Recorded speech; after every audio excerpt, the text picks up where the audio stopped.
The Federal Communications Commission has determined the following content to be emotionally harmful. Funny things that you think's funny aren't funny. Give me cocks all the time. I want cocks all over me. The Alan Cox Show kicks ass, man. Welcome. Show me what you got. You're not going to see a lot of cocks on TV. Alan Cox from the Alan Cox Show. I don't know what it's about you, but I can't even stand your voice. I think you're the biggest asshole alive. It's going to be a great show. Let's kick it. I'll say kick it, and you'll just kick it with a tasty groove, okay? 1, 2, 3, kick it. Kick it. Come on. God damn it. Could you one time kick it? What the? Alan Cox. Here we go. He'll ad-lib. He'll be fine. It's the Alan Cox Show on 100.7 WMMS.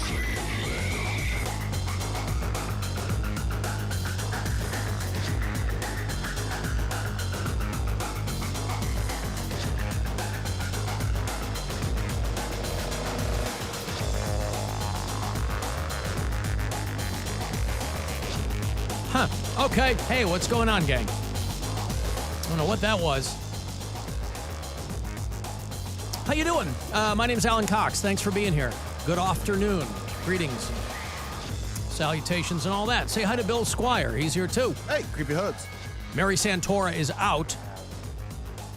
Comedian Eddie Pepitone is back on the show today. He'll be in a little bit later on. Little sweetie. We haven't seen Eddie Pepitone in a minute. Year and a half? Year and a half, probably, maybe? Yeah, something like that. He's doing one show tonight at Hilarities before he moves on to the next city.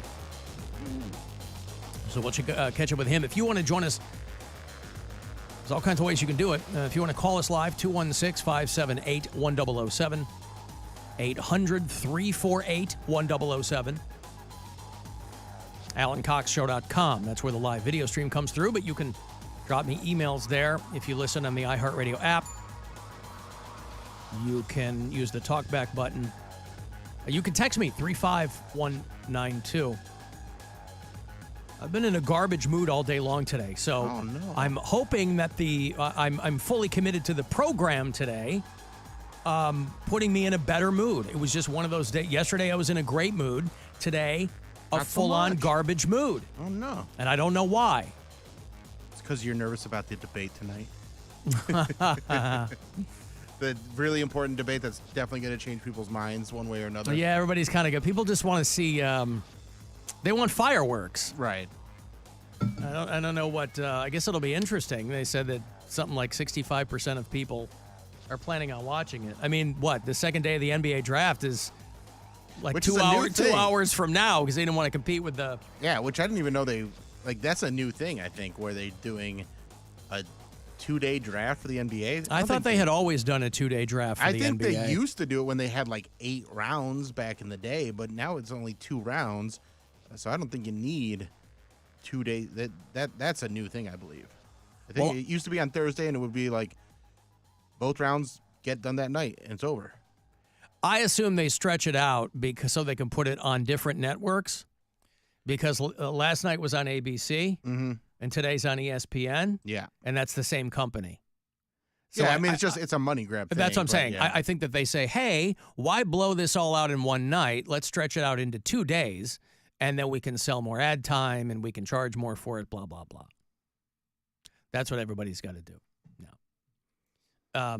So yesterday, I it's just day to day, whatever. Yesterday, I was in a fine mood, and then today, I wanted nothing to do with anything.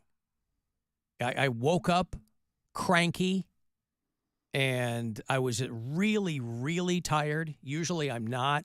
I was just really tired. I just felt beat up when I got up this morning.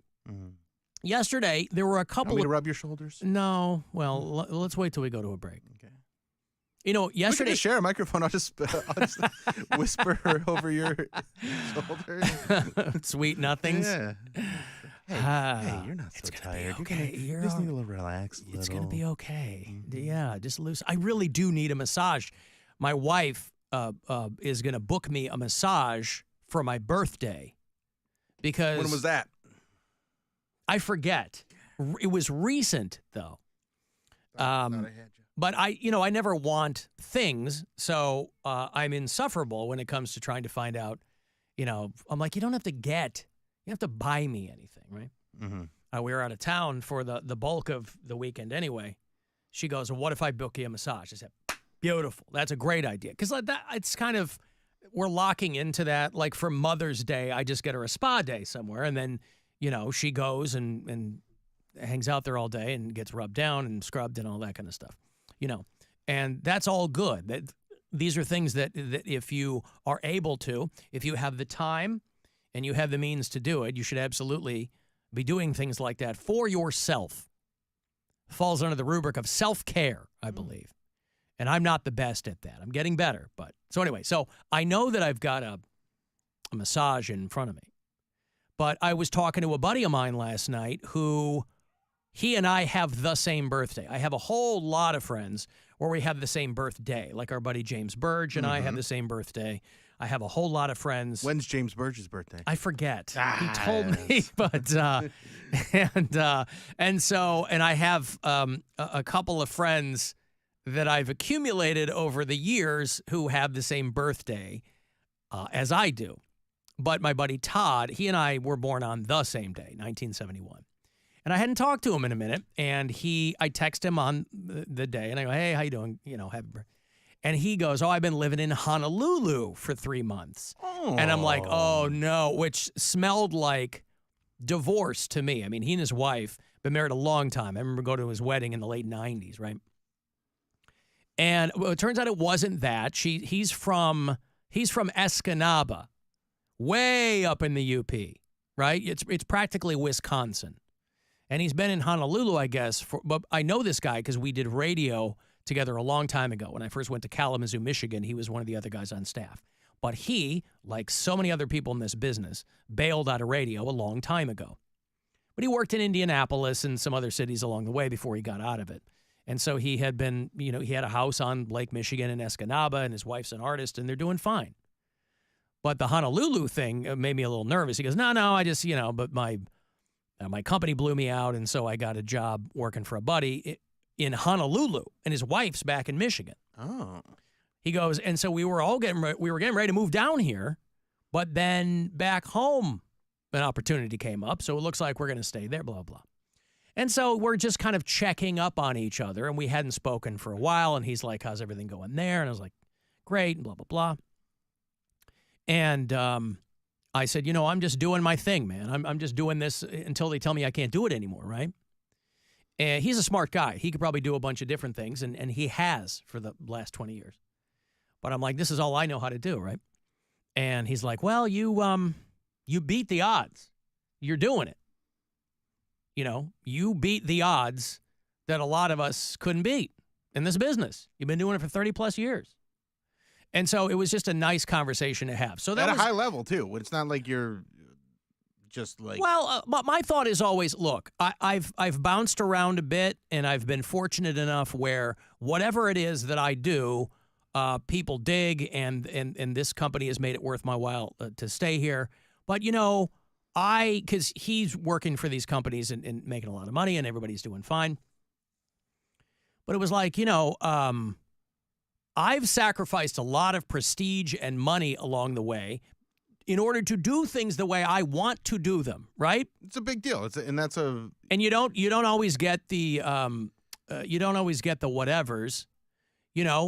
This isn't a morning show in New York. I mean, but I mean, I've worked in a lot of places, but I could have made a lot of money earlier in my career, and if I had been like toned it down like some people wanted me to do, or if I agreed to be somebody's sidekick, that kind of stuff. So when he and I were talking about this, I said, well, I'm happiest that I have done it the way I want to do it. I just say, don't do that.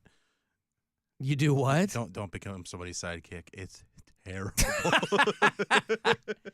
I consult with Bill on all my business decisions, and I go, hey, there's a show.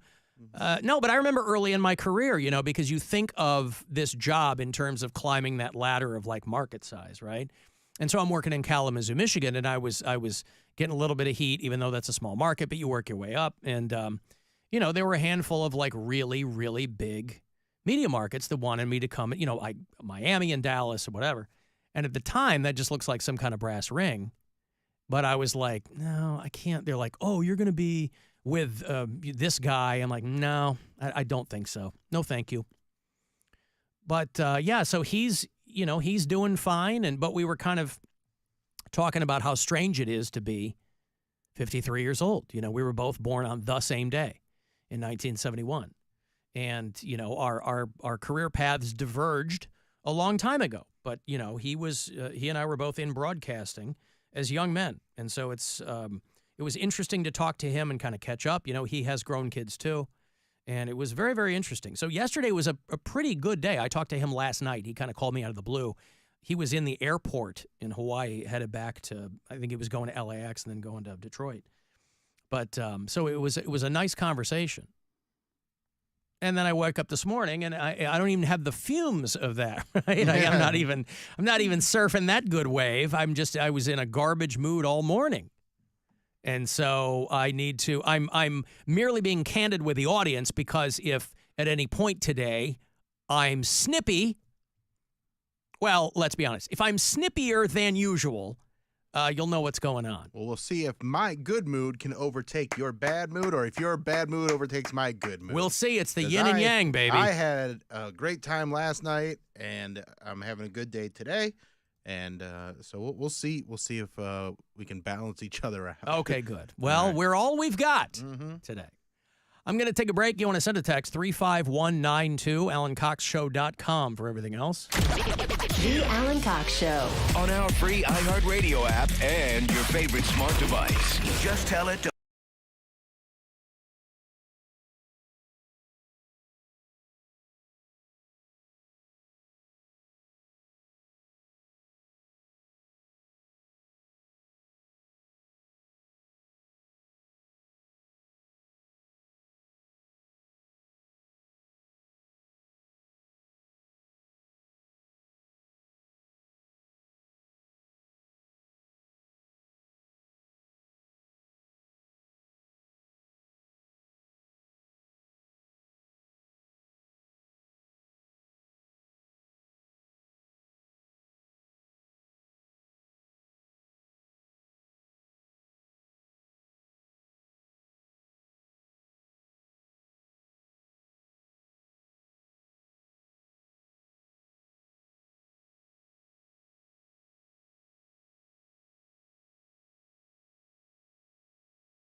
Past and Under the Surface. Too dangerous or disruptive to the existing status quo. Hosts Ben Bolin, Matt Frederick, and Noel Brown introduce you to the world of stuff they don't want you to know. We've officially entered the age of biohacking. History is riddled with unexplained events. Is somebody messing with us? Now, it's time for some answers. Take us to the edge of the rabbit hole. We'll do the rest. Listen to Stuff They Don't Want You to Know on America's #1 podcast network, iHeart. Open your free iHeart app and search Stuff They Don't Want You to Know and start listening. This election year, 2024. A big year. he's committed to the real issues, like dehydrated grape supply and banana peel protocols. This is what people care about? Alan Cox. On 100.7 WMMS.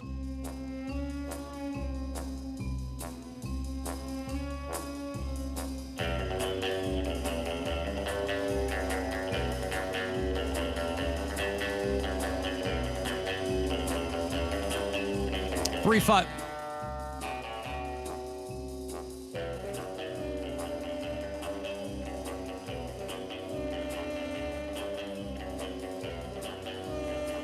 All right. Things are causing problems in here today, and I'm thinking I fixed them, and I'm not sure what's happening. But 35192, when I sent a text, I was reading a story this morning about, remember Roger Moore? He was one of the guys that played James Bond. Yeah. I'm a Gen Xer, so I came of age during the Roger Moore era of James Bond movies, and I've always been a sucker for those movies. I didn't really care who was playing James Bond, and I'm still not quite sure why I enjoy those movies so much. They're just fun. They're silly. But it's like a fun adventure. Yeah, the Daniel And Craig also- ones got to be kind of more Serious, yeah. heavy duty, but, you know, back in the day when it was Roger Moore and Pierce Brosnan, the gentleman spy, right? Mm-hmm. He was just kind of more, hello, ladies, one of those. He wasn't kicking dudes' asses.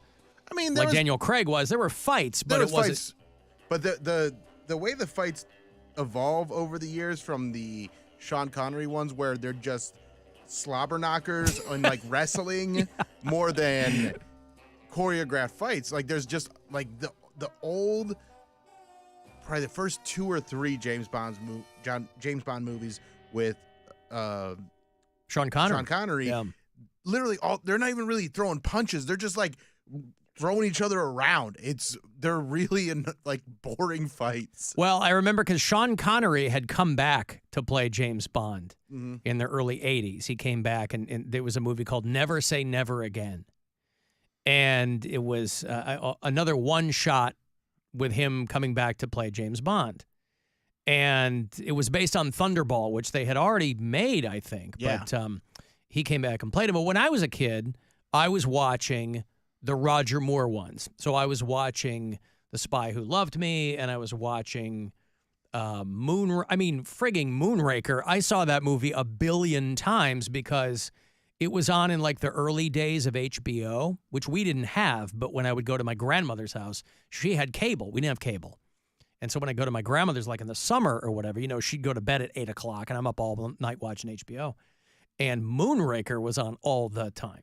So I loved the Roger Moore James Bond movies. Timothy Dalton was the first one that I remember. Okay. Because he was The Living Daylights. Yeah, those were good too.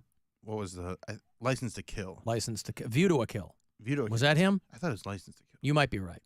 But I just remember wanting to rent that one, and my grandma was like, no. And I'm still kind of mad at her.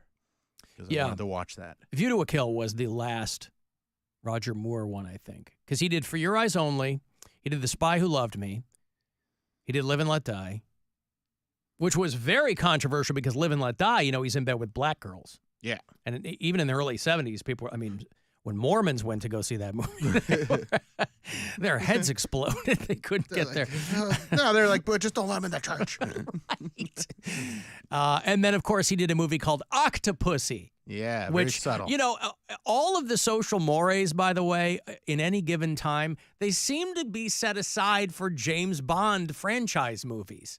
And I'm not sure why, but there was a movie in the early 80s called Octopussy, and that was the woman's name in the movie. She was I think the female lead. And Roger Moore died probably 7 or 8 years ago, but I was reading that his grave had been vandalized. And they're not quite sure why or who or how. He's buried on a hilltop in Monaco. Very James Bond of him, by the way. before he was James Bond, people knew, a lot of times they would grab somebody who was relatively unknown to play James Bond. People knew Roger Moore already because he had been in a franchise called The Saint. It's a movie that they tried to remake with Val Kilmer. You ever see that? It was just I remember that one. It was a mess.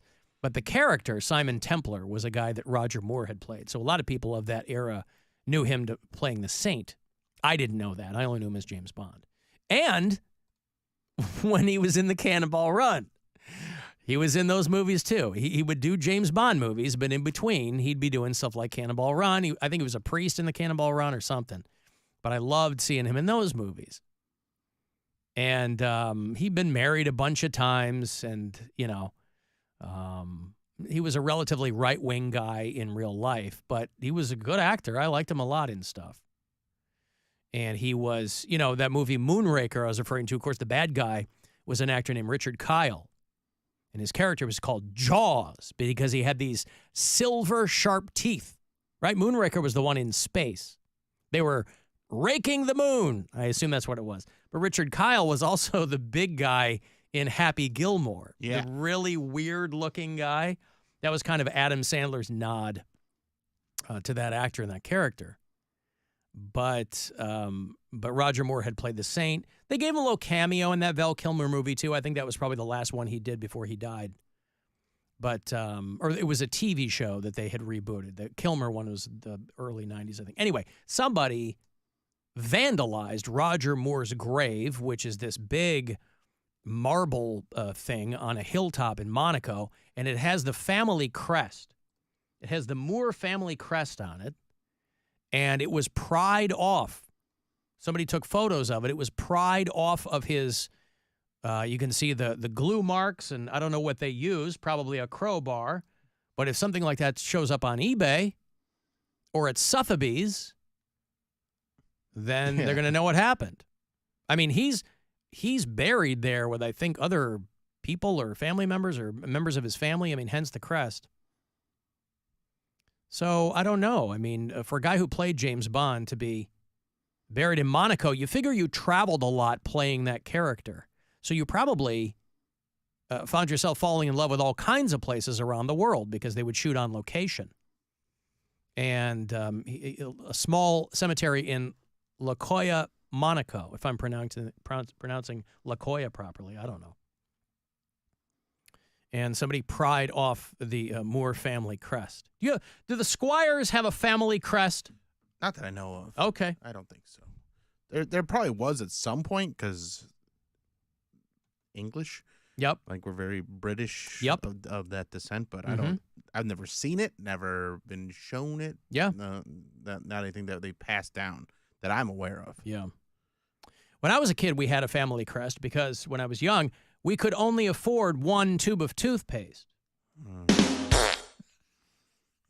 All right, you're moving more into your garbage mood. I'm moving you more into a garbage mood. Yeah. With jokes like that. Well, you had the funny bus last night. I did have the funny bus last with night. Bridget. I saw Bridget posted a video and looked like she was having fun. Yeah, we looked had like a good blast. time.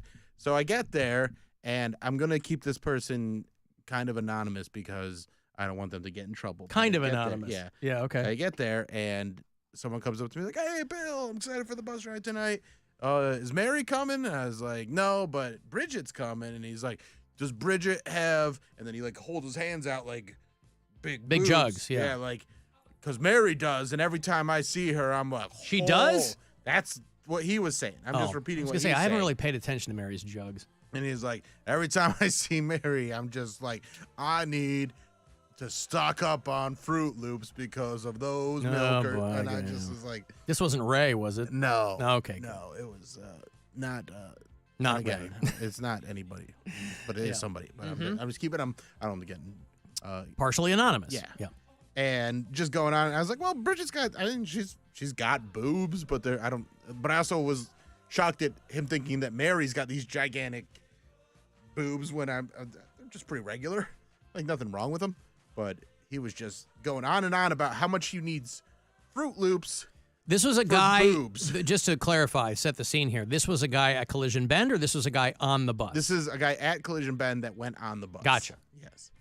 And he's just going on and on about Mary's boobs and how much he what a big fan of Mary's boobs he is. And then we got on the bus, and Darjan was great, very funny. My microphone worked this time, so I got to chime in a bunch. And then Did it not? It didn't work last time. It didn't work last time I was on, which was fine. We still had a great time, but this time it worked, and we, just bantering back and forth. And I've been on the tour enough times that I'd set him up for things. I'm like, oh, what's that statue over there? And be like, oh, that's Jesse Owens, that kind of thing. And then after we did the break, halfway through we stop at Flatiron, and then it became like the karaoke bus, which was really fun. Well, Darjan plays a lot of music. He plays a lot of on music, his bus. and he's a trained actor and singer and stuff like that. So he's got chops in that stuff. So he sings a song, and then my girlfriend sings a song, and then Bridget sing. And like when my girlfriend sang, she sang Alicia Keys, and just crushed it. Yeah, and that was really fun. And then Bridget did TLC. Is that right? No Scrubs? Salt and Pepper. One of those. Oh, Salt and Pepper. Push It. What was it? I have. Hold on. Let me pull it up here because I have video of her doing it. There we go. What a Man? Yeah. It sounds like What a Man. Yeah. But she threw a little Hawk 2 in there, which is good. Yeah, Bridget had a very good time. Yeah, Shoop, that's what it was. Shoop is what it was. Shoop is what it was. Yeah. And then we went and did my East End High and Dry, and Bridget got so mad because we do a contest at East End on Wednesdays where people write jokes during the show, and people were reading their jokes off of their phones or their notes that they had. And Bridget was sitting up front, and she's got her arms crossed, and she's like, the jokes were funny, but you should be professional and not use notes. And it was... Was she pretty lit up? Yeah. Okay. Yeah. Yep. So she'd be hungover today if she were in here. Yes. Gotcha. That's my guess. Mm-hmm. And then, like, everybody's like, well, they're just, it's a bar show, and it's not... She was chastising you. Not even me, but the comics, and she's like... This is what I take this serious. Like, well, we appreciate that you take it so serious, and you're very good at your job. These comics had to read their jokes off of their notes, and it. Gotcha. But it was she was taking umbrage as another public speaker, right? And it was just so funny how how turned off by that she was. And then we kept the party going. Went to the Barley House for Spin Fest. Yeah, she was judging something there. She was judging the DJ competition. And she's like, oh, we're going to be late. And then we get there. It doesn't start for another 45 minutes after we get there. Starts around like 11 o'clock. And says, like, see why I wasn't worried? And she's like, yeah, I know, I get it. And, me and my girl hung out till about midnight. And then we were out. And, but Bridget she still had to judge. So she I think, closed the bar down. But we had a blast. They had the scroll going on the screen where if you hashtagged it BH Spinfest at the Barley House, whatever you tweeted would show up. So I was like, oh, I'm voting for DJ Tanner, dumb crap like that. And then people on my Twitter noticed that this was happening.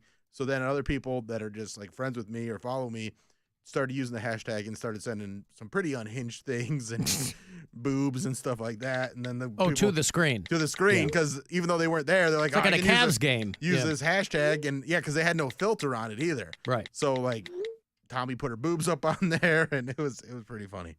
What driver did you have on the funny bus? Rick, I believe. Okay. Yeah. Why? Huh? Oh, I was just curious. Yeah, Rick's a fun dude. Okay. What is it, Rick and John? Those are the two drivers? John, yeah, there's a third guy too, I think. Okay. Yep. But sometimes those guys get wild. Yeah, they're good.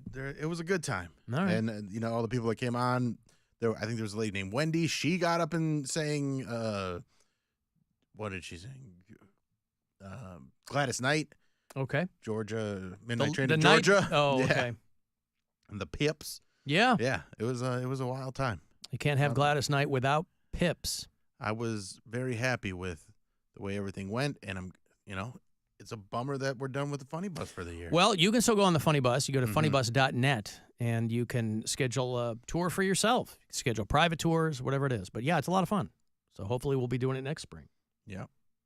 I can't imagine because I don't think it's part of the general route anyway on the Funny Bus, but I was curious if they were going to kind of sneak past where they were shooting Superman. Well, we couldn't. Everything was closed over there, so we kind of took a little bit of a different route around Public Square, and it wasn't, it was fun. Yeah. Yeah. We didn't get to see where they're shooting, really, though. Right. Well, it's pretty late. I don't know how late into the evening they're shooting, but, I mean, Wendell Pierce, if people know who that actor is. Wendell Pierce, he was on The Wire back in the day. He's on a show on CBS now called Elsbeth, but he's been in a whole lot of things. And they cast him to play Perry White in this Superman movie. And apparently he was in town because he was posting a tweet extolling, he was writing a glowing review of Cleveland. Oh, thanks. When you visit Cleveland, you must visit the Rock and Roll Hall of Fame. It's reason enough to schedule a trip to the city. Caught a jazz set at the Bop Spot, which I didn't even realize was still open. Bop Stop. He called it Spot. That's what I thought. I thought it was Bop Stop, too. I believe it's Bop Stop. And he went to Angie's for soul food. Loving this Great Lake jewel is what he wrote. Well, thank you. So I didn't even, I guess I hadn't thought about it, but that must mean that he's in town, too. They're shooting Daily Planet scenes over there on Superior. Have you seen David Cornsweet as Clark Kent? Those photos? No, I haven't seen. I haven't really kept. He's really got the broccoli boy hair going. Yeah, I caught when we were over there a week or so ago, checking out something over at the library. They were still putting up all the fake facades. They were like getting the set put together. But I haven't seen anybody over there since they got to town and actually started shooting. But again, they close that area off. Yeah, they give it a pretty wide berth. Yeah. Which is why, we had to switch up the route a little bit, but not too much. Bill Cobbs is an actor you might know, too. He passed away. He's a guy who had a very familiar face. He was in Night at the Museum and Air Bud, and he died at 90. But he's from Cleveland, Ohio, which I didn't realize. He's one of these guys that you instantly recognize because he would show up as, like, the wise old. I feel like this guy's been old forever. He was on the Drew Carey show, and he just did. When you're 90, you've been old for a long time. Yeah, I guess you've been old for 40 years. What age do you consider someone old? I think when you're a kid, you see someone that's 60, you're like, that's an old person, and then they live for 30 more years. Well, when you're a kid, somebody who's 30 is old, right? So exactly. So a guy like that, who you probably saw in the first thing you saw him in when you were 10, yeah, and then he still lived another 40 years. You're like, oh, yeah, pretty old guy. Yep, died of natural causes, hit by a truck, decapitated. He was in. He just kept working all the way to 90. He was Whitney Houston's manager in The Bodyguard, and he was the jazz pianist in That Thing You Do, and he was the guy who builds the Tin Woodsman in the Sam Raimi Oz movie. He was in Air Bud and the Drew Carey show. He's just worked all the time. It's got to be great to be an actor at that age. But I had no idea he was from Cleveland. Yeah, I only saw that because of the I'm from Cleveland Instagram account. Yeah, I didn't know that. I was reading an obit, and they referred to him as a Cleveland native. He went to East Tech High School. Is that still a high school? I don't know. East Tech. And then he served in the Air Force, where he became a stand-up comedian. And then he worked for IBM and sold cars before he started an acting career on doing theater. He worked at Cleveland Theaters, and then he joined the Negro Ensemble Company in New York. That's how old this guy was. And he just never, I don't know if he stopped working some time ago, but boy, you'd see him in just so many movies. He's in A Mighty Wind and Demolition Man, and and you just pop in, and most people probably recognize him from Night at the Museum, but did a lot of work. But Bill Cobbs from Cleveland died. All right, I got a break here. If you want to send me a text, 35192, I got more tickets for you. You want to go to that Third Eye Blind show. It's next Friday night out at Blossom, so I'll get you set up with those. You can listen anywhere you are, by the way, on the iHeartRadio app. Rover's Morning Glory. Here's an email asking why Jeffrey mentioned that his power was out on the Aftermath, but he didn't mention that during the main show. How long was his power out? 5 hours. Oh. Tuesday night. Yeah, he didn't mention that. Well, Jeffrey said he would have brought it up, but nobody asked him. What's the weird part? And I was like, well, how am I supposed to know to ask you? Rover's Morning Glory. Sarah Spain for iHeart Women's Sports, presented by Elf Beauty. The two-time defending champion Las Vegas Aces announced they've become the first WNBA team to sell out all regular season home games. The team has struggled in the season's first half, but don't count them out yet. Star Asia Wilson is riding a WNBA record streak of 19 straight games, scoring 20 or more points, and point guard Chelsea Gray is back in the lineup.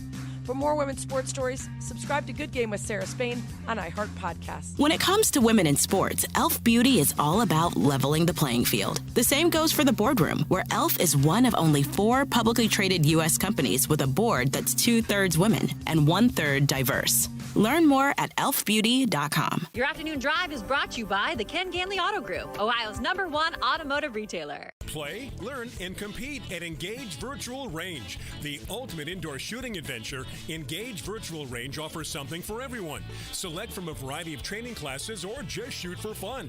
Perfect for corporate outings, group events, and parties. Learn a valuable skill while building your confidence and marksmanship in a risk-free environment. Engage Virtual Range, located at 5035 Beach Road in Medina. Learn more and plan your visit today at engagevirtualrange.com. The free iHeart app has hundreds of unique stations just for the music you're into, like Slippery When Wet, Hairband Rock 24/7. Open the app, search Slippery When Wet, and start listening. Free never sounded so good. Hey, it's Alan. Don't miss out on your chance all June to take advantage of 0% for 60 months on the sleek 2024 Volkswagen Taos out at Classic Volkswagen in Menor. Well-qualified buyers right now.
Arizona with them, who I wager are probably not an Arizona band, but I don't know.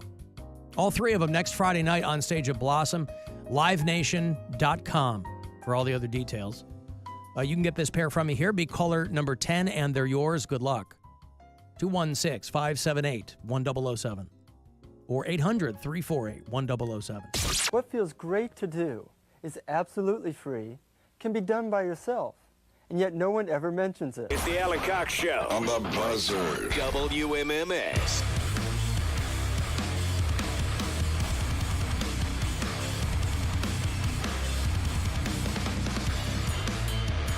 Well, the Orioles avoided the sweep. They were close, boy. 4-2 was the final in that series in Baltimore yesterday. 4-2 Orioles over the Guardians. Guardians start up tonight, first of 4. They go through the weekend against the Kansas City Royals. That is an 8:10 first pitch tonight, so 7:40 on MMS and on the iHeartRadio app is when your pregame coverage will begin. And then we go into next week. I grabbed myself some tickets for Tuesday night's game. The White Sox are in town. I'm hey, there as well. I'll see you there. You probably won't. Oh. I got the $11 tickets. Oh, you did? Yeah. Oh, I gotta be way up. I got some club seats. Yeah, well. White Sox nice. Guardians. Must be nice to have club seats money. Well, I didn't buy them. Oh. The station had them. Oh, I see. You think I'm going to pay money to watch my team get the piss beat out of them by the Guardians? Mm-hmm. But I got to be there. I'm a booster. I'll trade you. Huh? No, I don't think so. I want to see them lose up close. That's really what I like to do. In the club seats, you're not really up close. Well, closer than you said you're going to be, touching the sky. It's a good view, though. I mean, you can see everything. Yeah. Do you bring opera binoculars? Nah. That's actually not bad. Like, if you're right behind a home plate, which is where I am, it's not a terrible view. Mm-hmm. I mean, you're far away, but you can see everything. Mm-hmm. Everything. Well, there's going to be a lot to see. Mm-hmm. So, I'm trying to, I want to go to games, but I also don't want to spend a ton of money, and I'm taking my girlfriend and her niece and daughter. So I see. You got the whole brood. Yeah, so I don't want to spend a ton of money. I understand. Because there's still going to be a lot of money spent when we get to the game. Yeah. So. You mean on snacks and beverages? Mm-hmm. All right. Things like that. Maybe we'll go get food beforehand. I don't know yet. We'll figure it out. But it'll be a lot of fun. The big story from last night's game is a guy named J. Honk Chesney. Is that his name? His honk is... I don't know. J. Honk? Jonk Chesney? Jonk Chesney Noel. I haven't heard the name pronounced. I just know that he is the headline in the stories. They called him up from AAA Columbus, and he homers in his first Major League Baseball at-bat. That's cool. So that's a story that you'll always have. J. Honksy... I don't know. JHONKENSY. John Kenzie. It's probably John Kenzie Knoll. Again, I didn't hear it pronounced, so somebody can correct me on this if they heard Hammy calling it last night. J. Honk Kenzie became the 4th Cleveland player in franchise history to homer in his first Major League at-bat, going deep against the Baltimore Orioles just hours after being recalled from AAA Columbus. John Kenzie. It's probably John Kenzie. John Kenzie? It's not J. Honk Chesney? I mean, Chesney doesn't even make sense because it's not. It's Kenzie. Okay. John Kenzie is right. my guess. John Honk. J. Honk. J. Honk.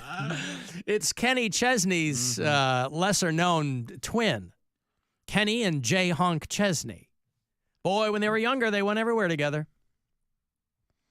The previous Cleveland player to hit a home run in his first at-bat was in 2006. A guy named Kevin Kuzmanoff. Remember Kevin Kuzmanoff? That one got by me. They called him the Kuz. Probably. There in the dugout.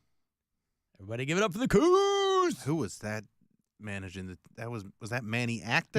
Manny Acta was Manny Acta was on fumes when I came to Cleveland. That was Christmas of 2009. So he was almost done, and then Tito came in.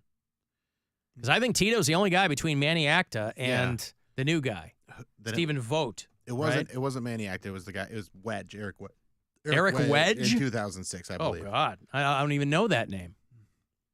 Is Manny Acta still in Major League Baseball? Not that I know of. Not okay. But I mean, he could be, but I just don't know. Okay. No, this says he was the manager from 2010 to 2012. Okay. So Manny Acta was here Eric when I was Wedge here. Then, yeah. Okay. Yeah, Eric Wedge. Eric Wedge. Well, because Eric Wedge, he had a pretty good run, and then before him was Hargrove, and Hargrove was the manager for 10 years at least. Manny Acta is currently the third base coach for the Mariners. So there you go. But Jay Honk Chesney had a huge night last night there at Camden Yards. And that's got to be nice. They call you up from Columbus, and they go, "Hey, man, do you want to play some big boy ball tonight?" And he goes, "Yeah. Got a hot bat." Because that's when you want to show off. You want to show them that they made a good move by calling you up. It doesn't always go that way. Because there's another guy, I think Rodriguez was there at the game that I was at on Saturday, and it was his first major league at bat, and he whiffed on everything. Yeah. Oof. Yeah, he had a bad day. I think he at least got one line drive out where he at least made contact, but I think he struck out 3 times. Yeah. Well, Jay Honk homered. Yeah. I mean, that's like a big deal, right? You're not getting a base hit. He homered. Jay Honk Chesney. You know what? And here's the thing: when you buy tickets on the ballpark app, when they flip the seats around, so I think I'm buying something lower, and then when I get but it's like flipped around, and so I'm not paying attention to that. I'm just like, oh, if it's lower, it should be lower seats, but it's actually higher. It's annoying. Wait, what? That's why I'm at the back of the thing. Yeah. Because I was trying to buy seats lower, but they flip it around. Let me show you. I don't even know how to explain it. I've got that app. All right, so go like you're trying to buy tickets up in the area. Yup. All right, so you go tickets, and then when you get up there, you have to sign in. I'm already signed I in. don't know. Okay, right, so don't worry. the map looks they weird. Flip it around. Flip it around. They flip it around. Okay. Wait, so you didn't get the tickets you thought you were getting? I thought getting? I was getting closer tickets, and then it's too late. They go, "You're in row X." I'm like, I don't want row X. All right, here, watch. Yeah, but like the price point on the tickets. Those right, are but the same. The whole thing is like $11. Yeah. Okay, so here, look at this. Yeah. So if you're looking at this, yep. Where do you think lower here? Yeah. This is gonna be yeah. closer to the field. Yeah. But the field's this way.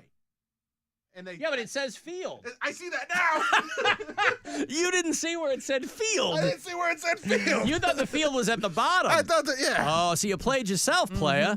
Oh, I see what happened there. Yeah, I got it switched around. Yeah, they got a thing at the top. Dyslexia is a real thing, and I got field sick. This way. Yeah. Oh, boy. Yeah. Well, we'll get a breeze. Listen, it's never a bad night at the ballpark.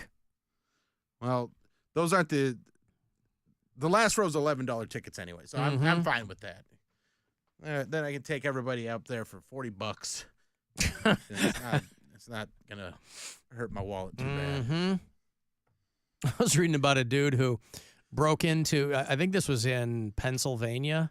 No, Fargo, North Dakota. We have bureau chiefs in Fargo who listen on the iHeartRadio app. We have Mike in Fargo. We have Mark in Fargo. Mike and Mark in Fargo. They scooped up a guy who was breaking into a garage so he could steal a whole bunch of animal crackers. And I'm like, well, animal crackers are really good, and they've come a long way. When I was a kid, my grandma would always put a box of animal crackers was of Nabisco animal crackers. I don't know if it's the OG. When I was a kid, it was just the cardboard box that was done up to look like a circus train car.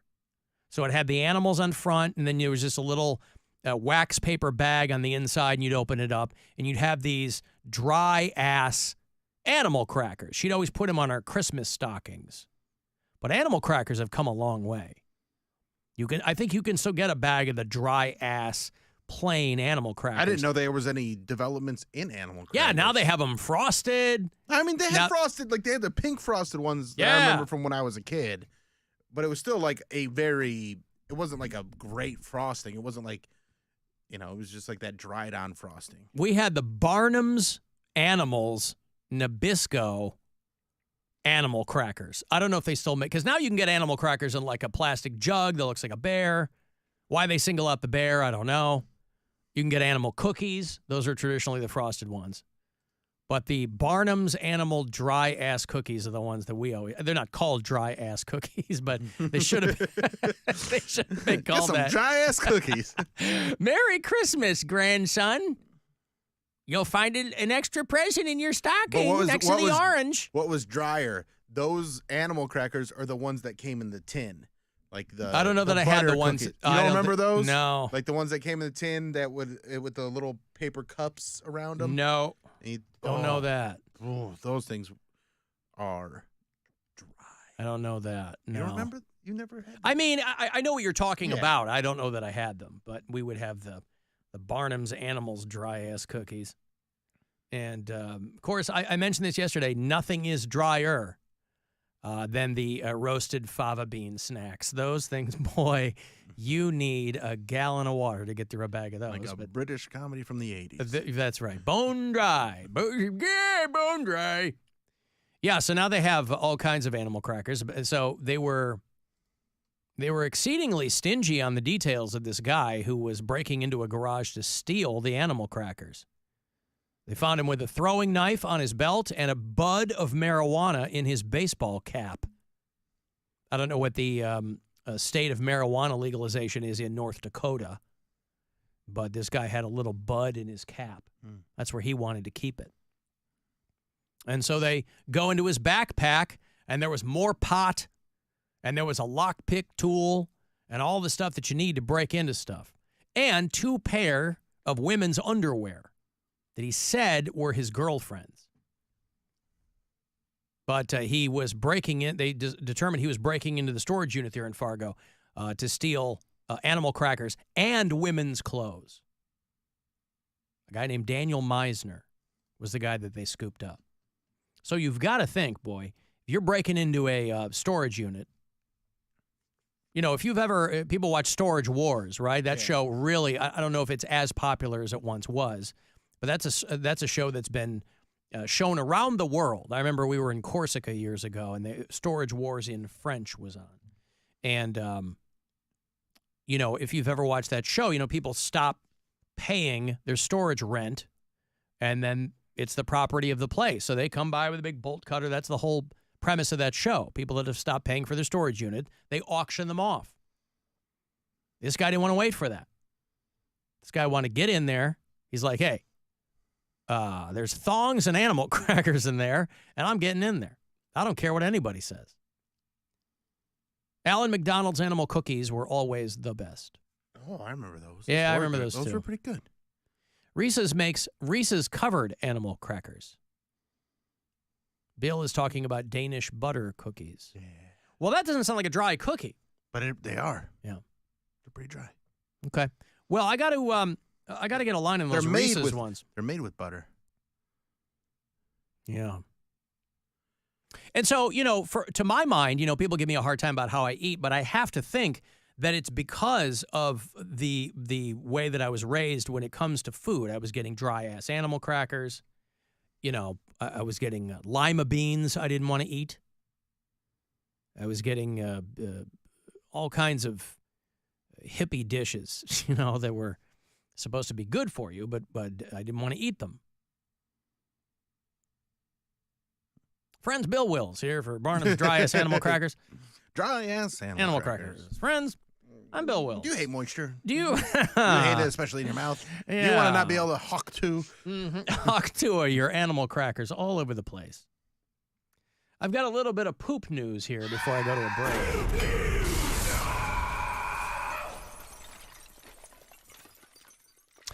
There's a lot of health and wellness products, right? They have to say, you'll hear them say it very, very quickly, these products have not been evaluated by the FDA for effectiveness. You hear that? That's like when they say it real fast. The guy talks real fast.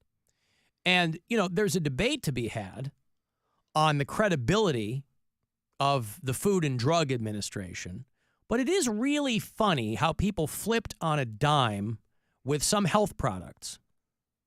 Because you had a lot of people during the pandemic screaming and pissing and whining about the vaccine. They didn't know what was in it, and they ain't going to take it, which is a valid question. That's okay. But those very same people, they lined right up for Ozempic and Wegovy and Manjaro. No questions asked. They didn't care what was in it. They just want to get skinny fast. Mm-hmm. And nobody knows, by the way, what the long-term effects of that stuff is going to be. And so remember a few years ago when everybody was so worried about what was in stuff that you're going to inject into your body, and then they're like, hey, this will make you skinny. They're like, give it to me. Of course, they lined right up. Yep. So, there are still conspiracy theorists going on and on about Bill Gates is putting nano trackers in the vaccine that interact with 5G and all this nonsense. Those dummies never figured out that if there was some cabal that was going to put QAnon robots in something, it was going to be in the fat loss drugs. Because nobody questioned that at all. They just wanted to get skinny. Mm-hmm. And so another product that has not been evaluated by the FDA is basically bootleg fecal matter that's out there for sale. A company that is selling, we've talked about, people who have something called C. diff. There's a procedure called a fecal transplant, where somebody who has one condition can get healthy fecal matter implanted into their gut, their system, to try to equalize whatever their bacterial situation, their microbiome, I assume, is what they're talking about. But there is a company who has gotten multiple warning letters because they're selling products that have what they say is healthy fecal matter. A company that calls itself the world's largest stool donor bank. I mean, if you're going to get donor stool, if you're going to get somebody else's poop, you don't want some mom and pop poop bank. You want the world's largest. You want high quality donor stool. And so they've gotten multiple letters, not only from the United States, but also from Canada, saying, hey, we're going to need more information that this is okay, that people can take this. But because so many of these companies can sell whatever they want to sell without them being, because it's up to people to buy it. It's up to you to buy it. So they have not been evaluated by either the FDA down here or the organizations that do that in Canada. And so, it's probably not cheap. And so if you get online and you're like, hey, here's a company here that's going to sell me, I don't know what the distribution model is. I don't know if they're like capsules of freeze-dried turds or what they are.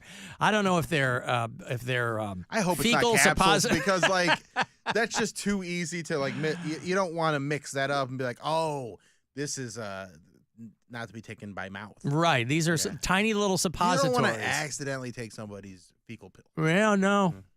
Honey, where are my fecal pills? Mm-hmm. Oh, I thought they were candy. Mm-hmm. Oh, no. They tasted terrible. You thought those cookies were dry. They tasted terrible. Yeah. All right, anywho. A little bit of poop news for you. I got a break here. You want to go to the Guardians, the aforementioned Cleveland Guardians. I got tickets for you for next Friday. They'll be starting up the weekend series against the San Francisco Giants. I got 4-pack of tickets for you. So if you want to go next week, we'll hand those off coming back. 35192. Text me for anything else.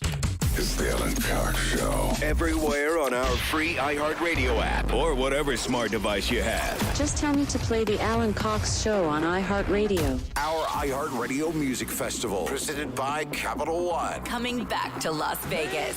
2 nights. September 20th and 21st. On one stage. Streaming live only on Hulu. A weekend full of superstar performances. Never seen before collaborations. And once-in-a-lifetime artist moments you'll have to see to believe. Tickets are on sale now at AXS.com. Don't miss Big Sean, Camila Cabello, Doja Cat, Gwen Stefani, Hosier, Keith Urban, New Kids on the Block, Paramore, Shabuzi, The Black Crowes, Thomas Rhett, Victoria Monet, And more. Don't miss your chance to get tickets to our 2024 iHeartRadio Music Festival, presented by Capital One, right now, before they sell out. At AXS.com. That's AXS.com. From the Universal Windows Direct Weather Center, WMMS Weather. Tonight, partly cloudy down to 56. Tomorrow, mostly sunny, getting up to 86. Saturday, showers and possible thunderstorms, a high of 84. And Sunday, mostly sunny, high 77. This report is sponsored by Ken Ganley Auto Group. Hey, Mackenzie here. We've got the inventory and we're making deals at Ken Ganley, Ohio's #1 automotive retailer. Shop over 10,000 new and used vehicles online at KenGanleyAuto.com. Ken Ganley, we drive Ohio. I've always wanted 3 kids. I came from a family of 3 kids, and I started picturing having 3 car seats in the back of my truck. That's Megan, Wisconsin native, working mom of 2 and lifelong conservative. Megan never thought she would get an abortion until a diagnosis late in her pregnancy changed everything. Doctors told us our baby had no chance to survive. And because of Wisconsin's abortion ban, I would be forced to carry my baby for months, knowing he would die. It felt like a bad dream. It felt like a bad dream.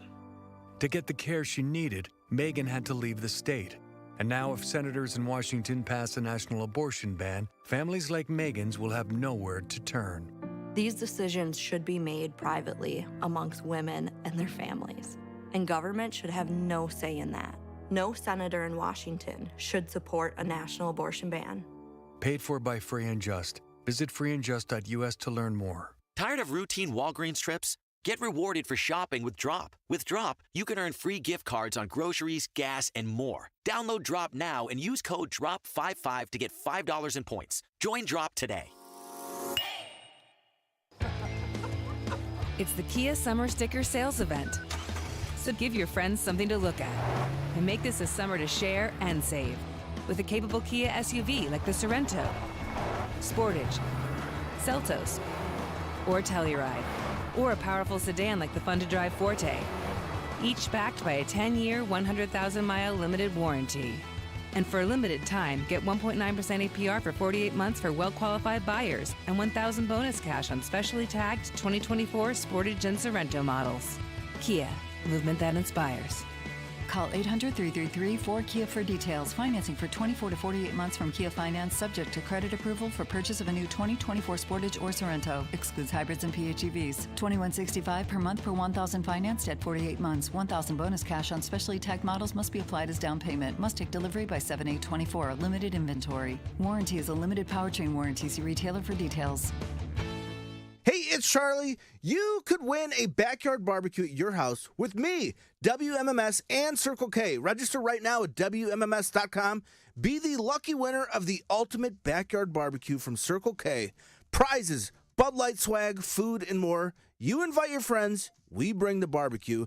Hosted by me and WMMS. Go to WMMS.com right now to register. Contest ends in June, and one lucky winner will get the ultimate backyard barbecue brought to you by Circle K. Also, don't forget to join Circle K's Inner Circle. If you've thought about getting a degree or finishing your degree and were held back by time or money, listen up. WGU is a nonprofit, accredited, and fully online university dedicated to people just like you. WGU has flat rate tuition and is about half the cost of traditional universities. Classes and tests are open 24/7 to work around your schedule. Plus, use your knowledge and experience toward earning a competency-based degree in IT, healthcare, education, or business. It's time to make your dream career a reality. Find out more at WGU.edu. Meet Cheryl. Hey. She's on vacation and lost in the moment. Unfortunately, so is her Chase debit card. It's gotta be somewhere. Maybe she lost it at salsa night.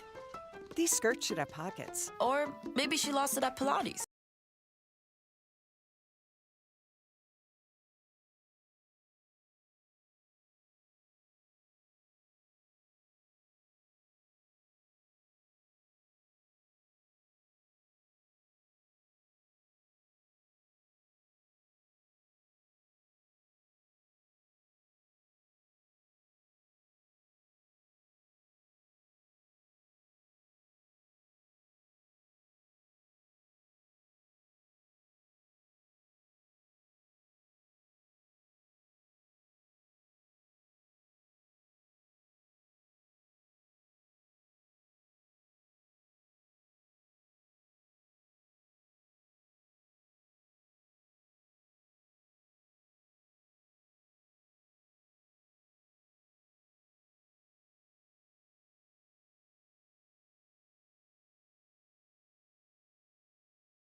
Of NBC's coverage of the 2024 Paris Olympics. It's the only way to listen to exclusive NBC play-by-play action of Team USA, plus NBC's top Olympic moments, original Summer Games podcasts, and live hourly updates from the games in Paris on the iHeart app and right here on this station.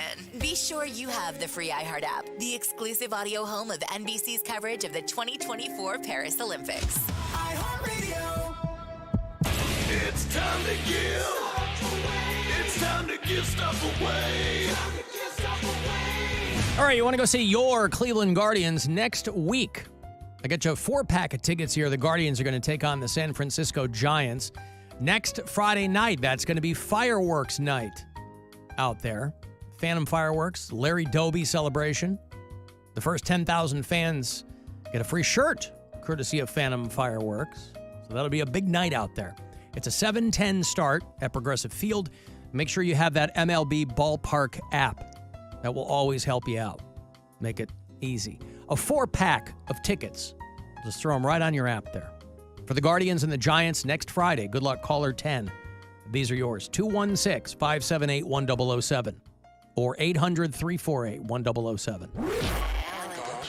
You know that part of your brain that regulates good decision-making? Thanks for turning that one off and turning on the Alan Cox Show. Sorry about all the cocks. On 100.7 Sorry about all the cocks. WMMS. In the fields, the body's burning as the war machine just keeps right on turning. Have you heard the AI John Denver singing War Pigs by Black Sabbath? I have not, but I... Hatred to mankind. It's really good. Yeah. Evil little minds, country road. There's an Instagram account called There I Ruined It, and they do really good work over there. It's Judgment Day. I must atone. Satan laughing spreads his wings. Take me home, country road. Yeah, a little something there for everybody. A little John Denver, a little Black Sabbath. They have an, you know that water liquid death? Yeah. They have Ozzy in a new commercial. Have you seen that? Because I guess they're pushing now like a powder version of liquid or something that you mix. Powdered water? Well, it's something. It's like little pack. You know how Crystal Light has those little packets. People can't have water anymore. They got to have stuff in water. Electrolytes. Yeah, there you go. That's what plants crave. So the new liquid death ad has Ozzy pulling up on a couple of kids when he's trying to warn them about what not to do. It's gonna be so funny. Hey, kids! No way. Ozzy Osbourne. Death dust. Take it from me. Don't snort that stuff. We weren't planning on snorting it. Yeah, we're gonna mix it with water and hydrate. It's got electrolytes, which your body needs. Yeah, it's delicious. Whatever you do, don't try freebasing it. Free what? And never, ever inject it. And how would we even... And don't even think about boofing it, you little perverts. Boof? You know, where you stick it up your... Don't even think about boofing it. That's a good commercial. My favorite part of the commercial is that they pretend that two young dudes would know who Ozzy Osbourne was. Ozzy Osbourne. Mm-hmm. They're like, who is this old git pulled up in an Explorer or a Yukon or whatever it is? Boofing. Gwen and I will throw that at each other all the time. Boofing with Squee. You remember that? No. Remember when Brett Kavanaugh was trying to get confirmed to the Supreme Court and he was up there lying about everything he was going to do? Mm-hmm. We got the bad news later on. But yeah, boofing was a big thing because boofing with Squee, one of his friends. You know, they went through like his date book from high school or something, and we're doing a deep dive on this guy's bona fides and that he drank a lot. Remember, he was like, I like beer. Actually, the B-side to Stroking by Clarence Carter. It's boofing with Squee. Clarence Carter. Yeah, when Brett Kavanaugh wasn't crying, you might recall, during his Supreme Court confirmation hearings, he was talking about how much he loved beer. And yes, I liked beer, so what? I drank beer with my friends. Sometimes I had too many beers. I liked beer. I still like beer. Had beers, have some beers. One beer, drink beer, drinks beer, drank beer, and drinking beer. You've probably had beers, Senator. Beach Week Ralph Club biggest contributor. You know, I got a weak stomach, whether it's with beer. I like You beer. haven't answered that. I like beer. I don't know if you do. Okay. Do you like beer, Senator, or not? What do you like to drink? Next one. Hanging out and having some beers with friends, which I gladly do. And which I fully embrace. Boofing with Squee, because Boofing with Squee. one of the sticking points was that was over the word boof, which he said he thought meant farting. But there was a guy that he went to school with who ended up writing a book on, not on him, just a guy that he knew from high school who became an author, and he wrote a book called Tales of a Gen X Drunk. And they had a character in that book that was people took as a thinly veiled account of Brett Kavanaugh. Boof, in the Urban Dictionary sense, is like anal, which in that commercial, Ozzy is alluding to that. Whatever you do, don't boof it. Don't boof. Don't stick it up there. But Brett Kavanaugh, I feel like he that's going likes to lead beer. to people boofing it, though. I think that's going to be like, oh, you're telling me not to boof it, old man? I'm going to boof it. Right. Well, like butt chugging. Yeah. That was another one. It's the same themes but different names. Mm-hmm. But Brett Kavanaugh, boy, he wanted to let everyone know. He thought boofing meant farting. But that dude, he likes beer like Oprah likes bread. I love bread. He loves it. Can't Don't get enough boof of it. bread. Don't, whatever you do.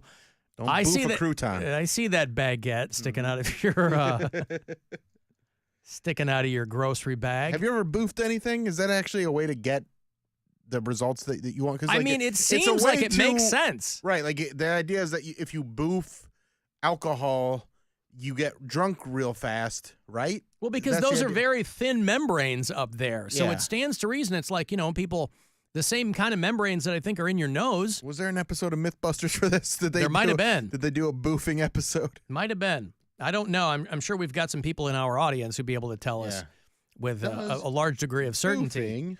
Work.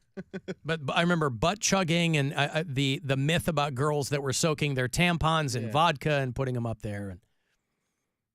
But again, even though those things are largely regarded as fake, there's going to be people who do it. Mm-hmm. Because why wouldn't you? We need you on that wall doing these things. They were like, oh, the vodka tampons was debunked and it was a myth. I guarantee you some people did it. And God bless them too. Okay, so there is a high possibility of overdose if you do certain drugs through boofing. Well, don't boof your drugs. This according to YouTube. Yep. So why are people boofing? Don't boof anything like that.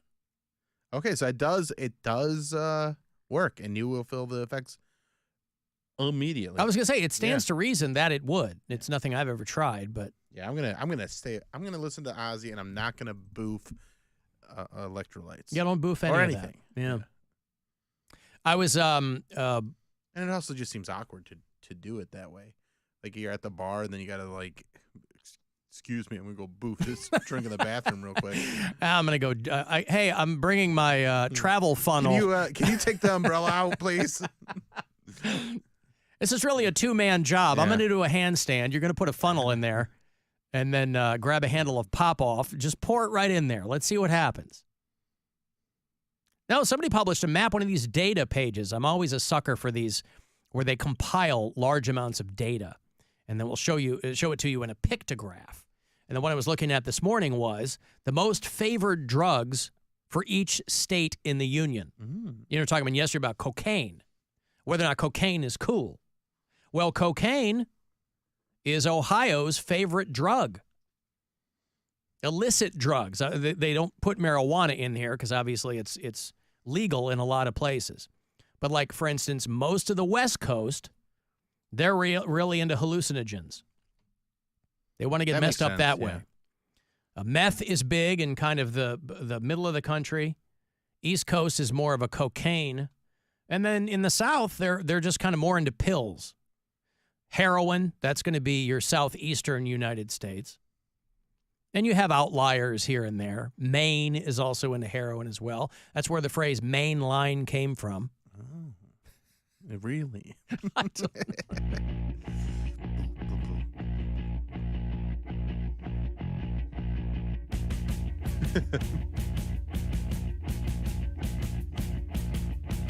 Meth, heroin, cocaine, and fentanyl. Meth, heroin, cocaine, and fentanyl. Meth, heroin, cocaine, and fentanyl. Meth, heroin, cocaine, and fentanyl. Cocaine. Cocaine. I mentioned one of our bureau chiefs because Mary was doing Zanies in Chicago. The other day when she was in here, we were kind of going through who our Illinois bureau chiefs are, and she was making sure that she was sending them her email blasts, and one of them was Joy from Lombard. That is West Suburban Chicago, and she wrote me. She's originally Canadian. She's from Canada. I didn't realize that, but she said you guys were talking about the Bloody Marys and the Clamato juice yesterday when Bridget was on. Mm-hmm. And since I'm from Canada, when my sister and I would really get lit up, we would cap it off with the bloody beers. So Canadian beer and Clamato.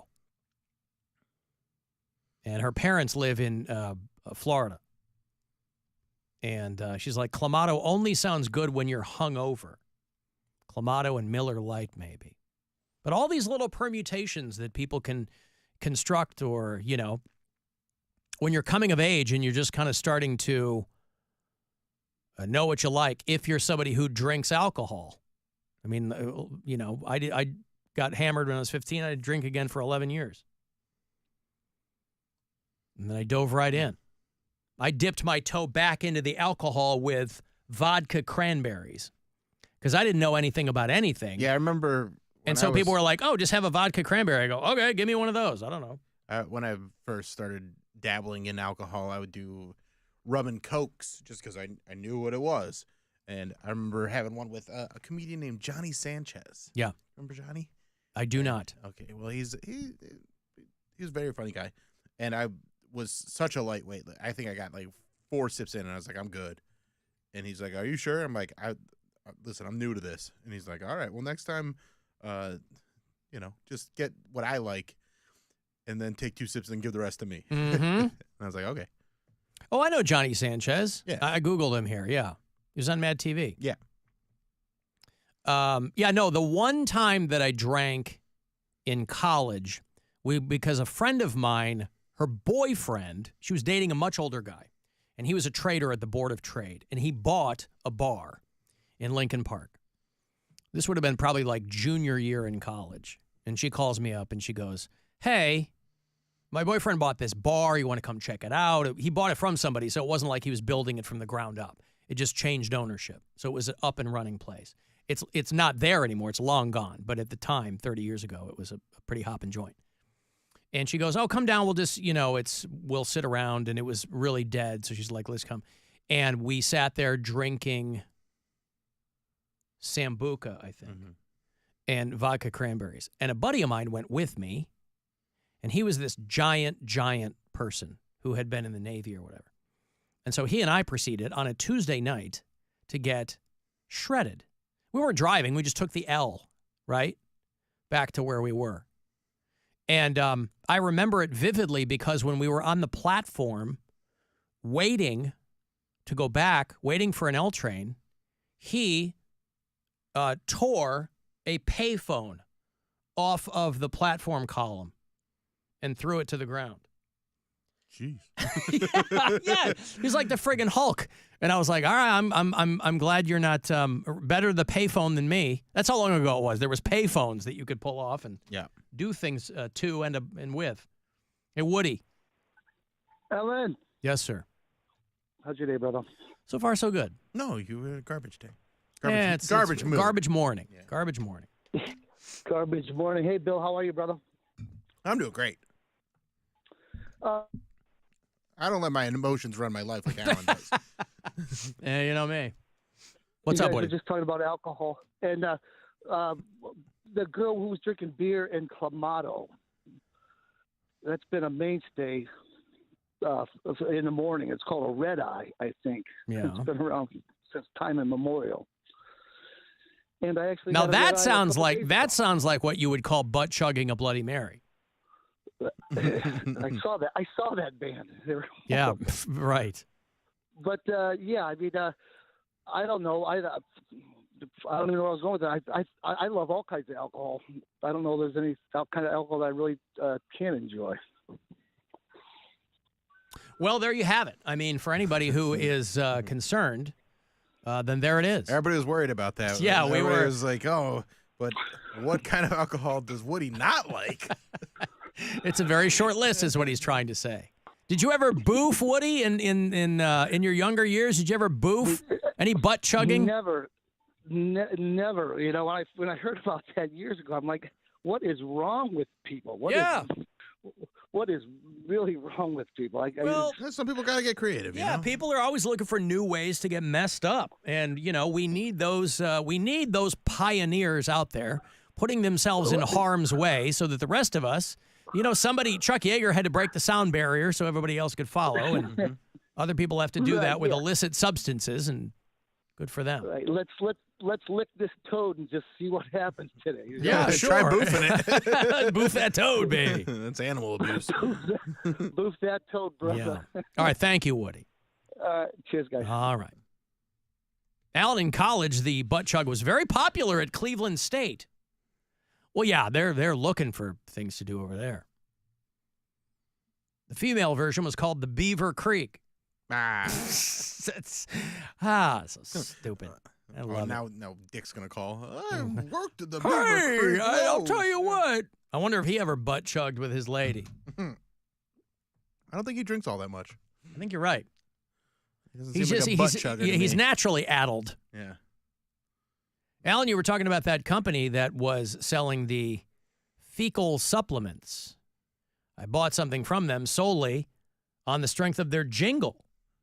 Oh. I remember that jingle. Pee-pee's what I like to do. Pee-pee-poo, pee-pee-poo, poo-poo. I like to do too. Poo-poo, pee-pee-poo. Poo-poo, pee-pee-poo-poo, pee-pee-pee-pee-poo-poo. Oh, pee-pee's what I like to do. Pee-pee-poo, pee-pee-poo, poo-poo. I like to do too. Poo-poo, pee-pee-poo. Alan, boofing does work. I know people that used to crush up ecstasy and do it that way. Yeah, I mean, you got to test things out, right? And better you than me, quite frankly. Yeah, I mean, I'm okay not boofing things. Yeah. I'll be all right. Okay, like that. Keep a boof-free environment. Mm-hmm. I mean, I like my bidet, but I don't want to. But that's just isn't that just boofing? That's just cleaning. Yeah, that's but isn't cleaning that the just outside. But couldn't you also call that boofing practice? I don't know what to call it practice because it's not really going up inside you. Yeah, but you would be. I mean, somebody who's never used a bidet, they go right to boofing. That would be a shock to the system. But if you're a bidet veteran, yeah, then you go, boofing. What? I'll show you how it's done. I perhaps. You do a handstand against the wall, you go get a funnel. That's how we'll do it. Yeah, it feels like something that you do need somebody else there to do it really well. Yeah.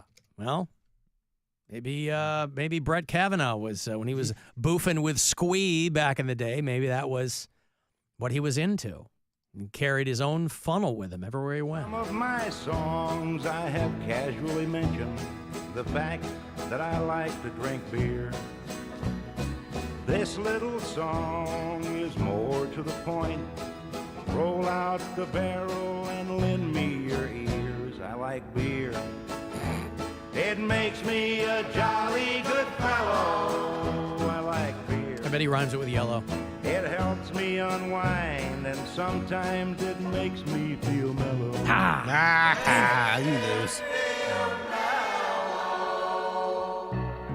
Whiskey's too rough, champagne costs too much.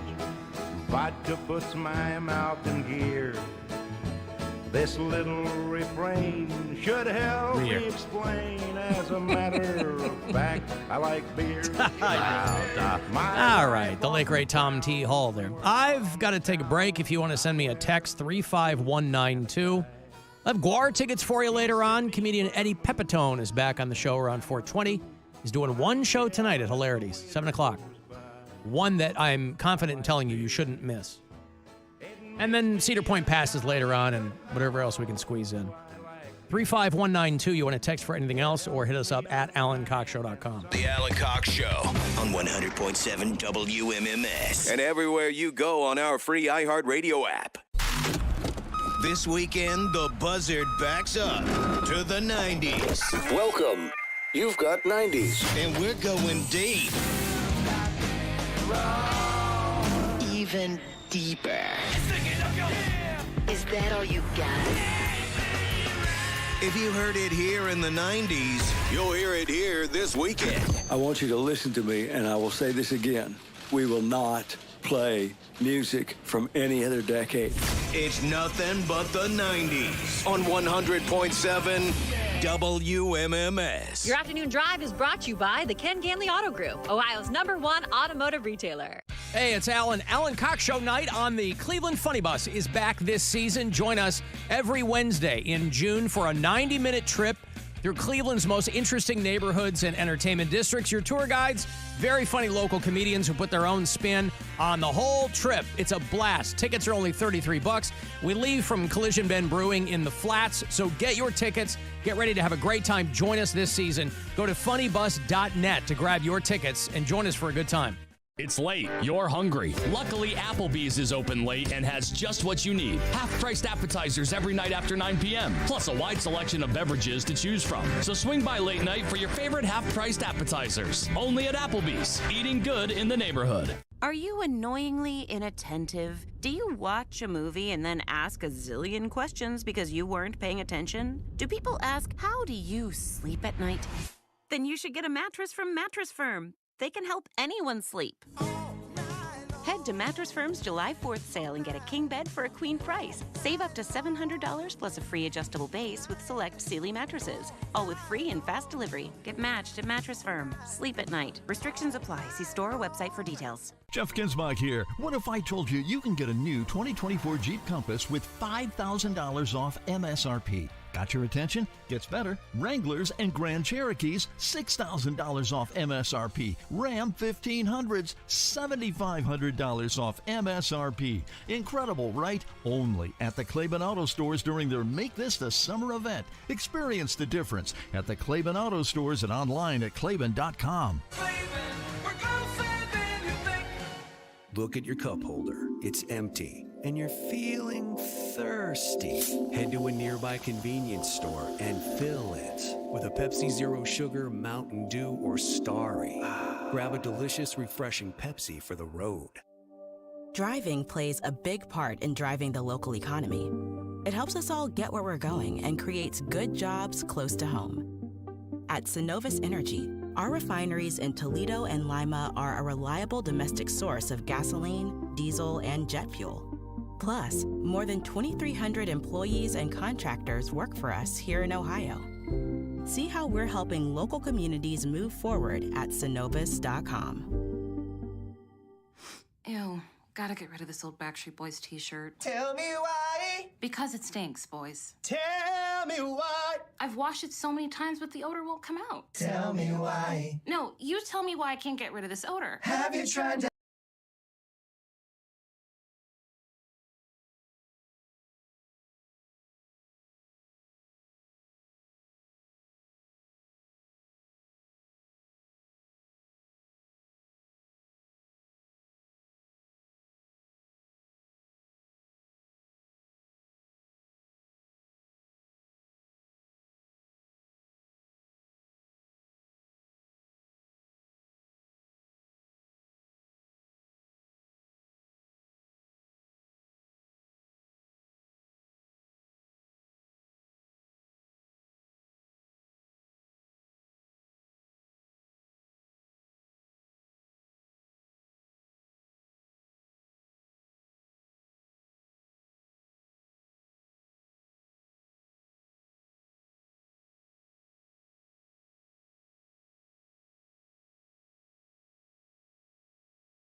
here. Download the free Upside app now to earn cash back every time you buy gas. Use promo code TURN to get an extra 25 cents per gallon on your first tank. You can cash out anytime right to your bank, PayPal, or a gift card for Amazon and other brands. Just download the free Upside app and use promo code TURN for a 25 cents per gallon bonus on your first tank. That's code TURN for a 25 cents per gallon bonus.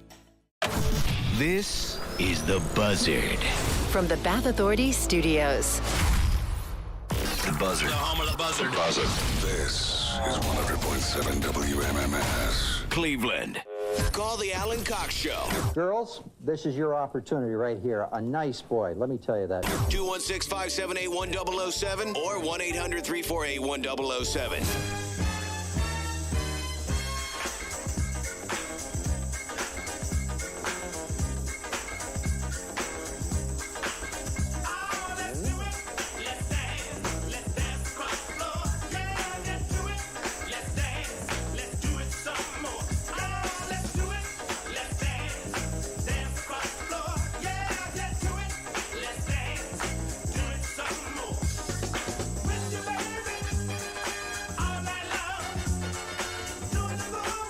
$35192. Want to send me a text?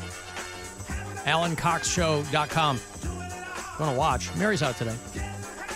Who's helping out in the back? Murphy Dental Dam. Hey. Thanks, Murph. Interesting spelling of Murphy, too. M-U-R-F-Y. Of the Aurora, Ohio dental dams, if I'm not mistaken.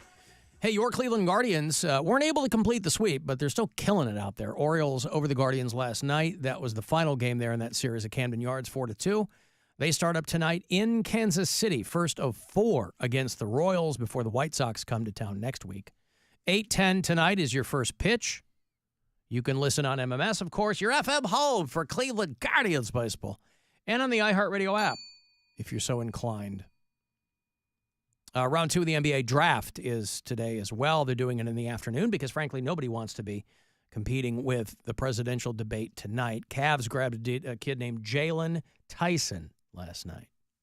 Cavs went 20th. A 6 feet 7 inch tall wing from the University of California. Which University of California? Is it the University of California? No, aren't there a lot of universities of California? I think that Was there, I mean, University of California like UCLA, L.A. or yeah. University Berkeley? of California in Los Angeles, Berkeley. Yeah, there's a lot of them. There's UC Berkeley. Not Well, sure I don't which know. one. Okay. I don't know much about the kid, but he seems like a hard worker, and hopefully he can contribute to the team. Jalen Tyson. All right. And then Don't get caught up in boofing things, Jalen. Don't be boofing electrolytes. The California Golden Bears. That's like Cal. Okay. Yeah. He becomes the 11th Golden Bear to be picked in the first round of an NBA draft. Okay. Well, there you go. Congratulations, Jalen Tyson. Ooh, they grab again today? I think they have a second-round pick, yeah. Yeah. Like today's all about Bronny, if the Lakers are going to take him. Oh, I see. Yeah. See how that That wasn't a day. plays out. That wasn't a first-round thing? No, Bronny. I mean, even taking him in the second round is a reach because he's not a great prospect. I see. Well, the Cavs have Kenny Atkinson in the house. Of course, he's the new head coach. Yep. Coached the Nets, coming from Golden State. I don't think they've re-signed Donovan Mitchell yet. Not That's yet. the plan. They want to offer him, throw him a bag of money. The Cavs are preparing a 4-year, $209 million contract for Donovan Mitchell. Wow. It's a lot of money. That is so much Yeah. money. Some dude re-signed to the Knicks for like $45 million a year. Mm-hmm. And so the Cavs are making moves and everybody else. Who was the dude that wanted? I thought there was a dude from the Cavs that wanted to be traded.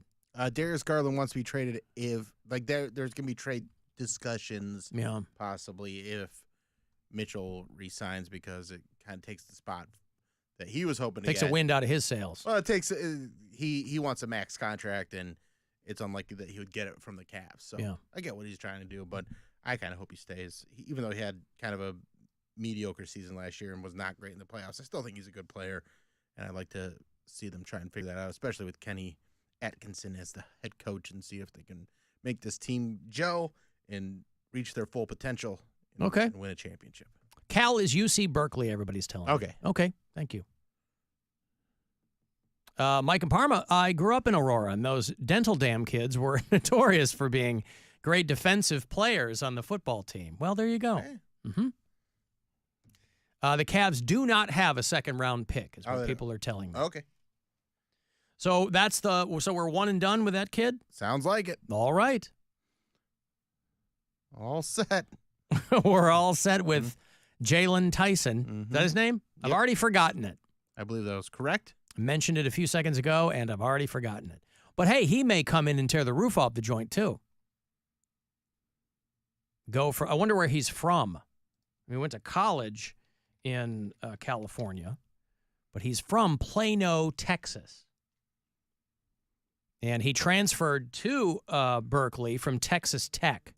So he's gone to a couple of colleges. If you've ever been to Plano, Texas, you know, they have that's where they have the giant state of Texas shaped public pool. You ever been to Plano? I have not. It's north. That's a real thing? Yeah, it's suburban North Dallas, Plano, Texas. And they have a giant state of Texas shaped public pool there. It's called the Texas Pool. Oh. If you've that ever makes been. sense. Is there an Ohio pool? Are there any other state? Isn't every pool shaped like the state of Ohio? Not really. I mean, isn't Ohio? I mean, I guess it's kind of a rectangle till you get to the bottom, but it's kind of got like a weird point thing going on. And then the top's got like a dip in. I mean, maybe a place like Wyoming. You're gonna get a lot. Any of the plains states? Yeah, Kansas, maybe those real square ones. Texas.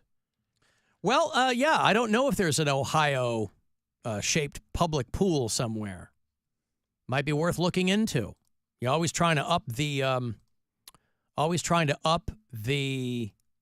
tourism to the state. All right, so what you don't want is one of those Oklahoma-shaped pools where it's got that big thin panhandle on it, because then you're just doing laps back and forth at the top. Is this one you're talking about, the one that's like a lazy river shaped like Texas, or is there a different one? Because I looked it up, and the Marriott Marquis in Houston has a lazy river that's the shape of Texas too. All I know is that many, many years ago, I was kind of talking about this earlier. Many, many years ago, I had been offered a job in Dallas, and I really didn't have much intent on taking it, but I wanted to see what was going on. So I said, well, if you fly me down and we'll have a conversation or whatever. And the station was in suburban Dallas, and it was near Plano.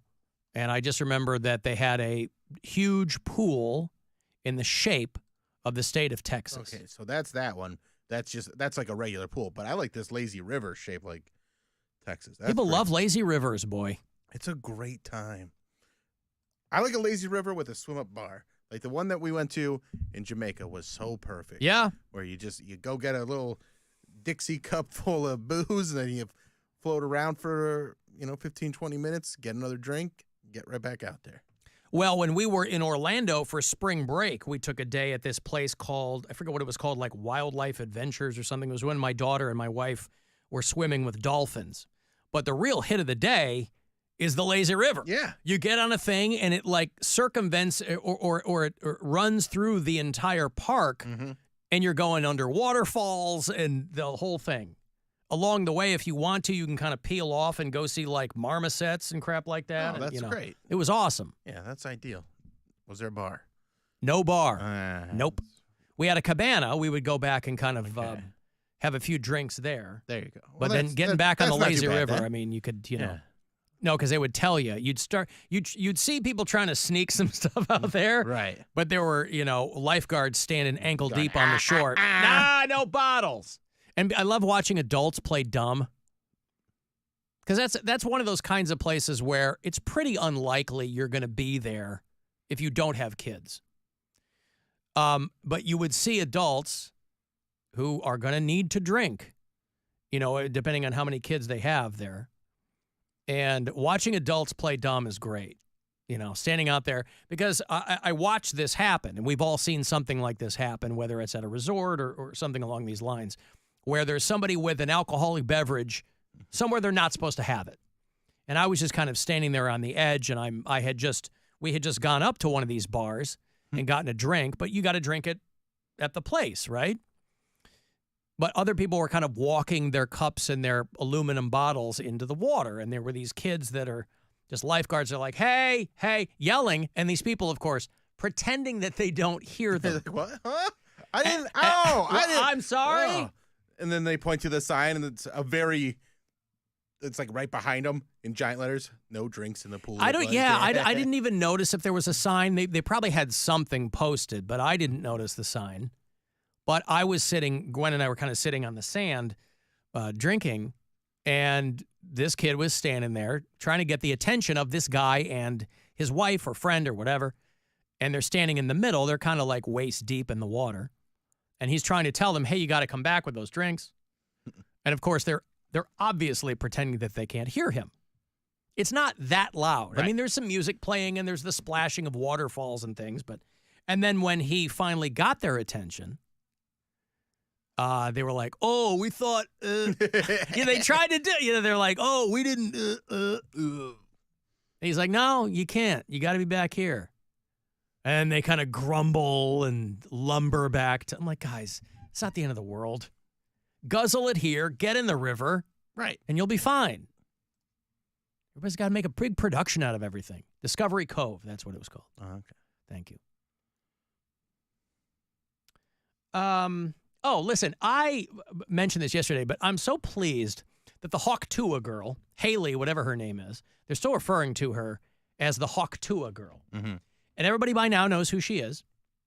That she's finally getting her accolades for herself. People, once that went viral, everybody and their brothers started making their own Hawk-Tua T-shirts and hats and merch. And she seemed to be the last one making any money off of it. Well, now she has a manager. It's got to be weird. When's their stand-up tour start? Yeah, it's got to be weird when you're accidentally famous, and then you have to scramble because you have all these people coming at you, and you're like, okay, this isn't going to last long at all. So strike while the iron's hot. Yep. The Tennessee brand manager advising the Hawk-Tua girl, her name is Haley Welch, says that his client has received interest from everyone, from large-scale media networks to the WWE. She has already sold about 6 figures worth of merch. Good for her. Yeah. We love to see it. A day or two after the video started going viral, this manager from this company reached out to a stunned Haley Welch to figure out a way that they could monetize her brand. She's like, I don't have a brand. I'm a girl on the street in Nashville. I don't have a brand. And everybody's supposed to have a brand now. So she was selling the Hawk-Tua 24 hats. Let's say spit on that thing. But again, I love, the people looking down their nose at this. Yeah. They're like, oh, God, they imagine being her dad. And you go, okay, I understand what you're saying, but it's so... Listen, if Fart Your Farts had become a viral sensation, you better believe I'd be selling Fart Your Fart hats and shirts and stuff like that. You still could. I know. I might. Fart Your Farts 2024. Mm-hmm. Oh, you gotta give him that hawk too and spit on that thing. So she sold a few thousand hats, and she signed with Fathead Threads. And she's signing the hats and selling them. And now, again, I think the merch is funny because this is a girl who's famous for making a graphic oral sex joke. Mm-hmm. People get famous for a variety of things, and there's certainly been way dumber things to get notoriety for. His manager says that she is overwhelmed by the sudden and massive viral fame, and she declined to speak to Rolling Stone. She's probably one of the most well-known people in the world at this point, but as of yet, she hasn't quite embraced it. I mean, how could you? And also, what are you like? What are you embracing? Yeah, you sell the hats, you make some money. You know it's going to go away in a month, and probably another day. By end of 4th of July, like no one's gonna be talking about this again. So you get a bunch of money from it, and then you go, hey, that was that. Yeah. What kind of interview? Like, oh, so what made you want to say honk too? Like, Well, that's what I mean. The one and only thing to talk to her about is she made a graphic oral sex joke. And not even a joke. That was the first thing that came to her mind. Yeah. That's the beauty of it. Guy goes, I mean, the guy even looked shocked that she didn't miss a beat. Right. She didn't quite understand the question, but as soon as it registered with her, she wasted no time in telling him. You know, it would be like, oh, light some candles. Oh, call him daddy. None of that nonsense. You got to spit on that. Spit on that thing. You got to give him that hawk, too, and spit on that thing. You know get what? me? The you get me is really You get me? carrying it. You feel me?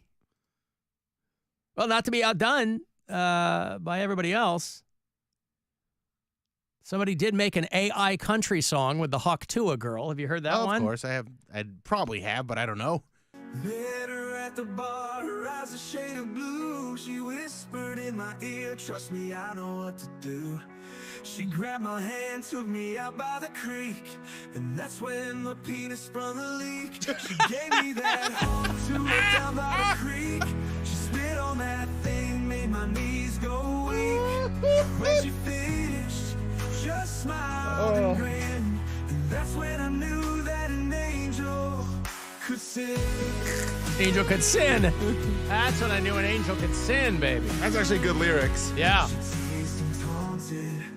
With a mischievous grin, hands wandering places that felt like sin. Felt like sin. Her breath on my skin, soft whispers in the night. The wild touch, everything felt right. She gave me that hug to her down by the creek. She spit on that thing, made my knees go Oh, made my knees go weak.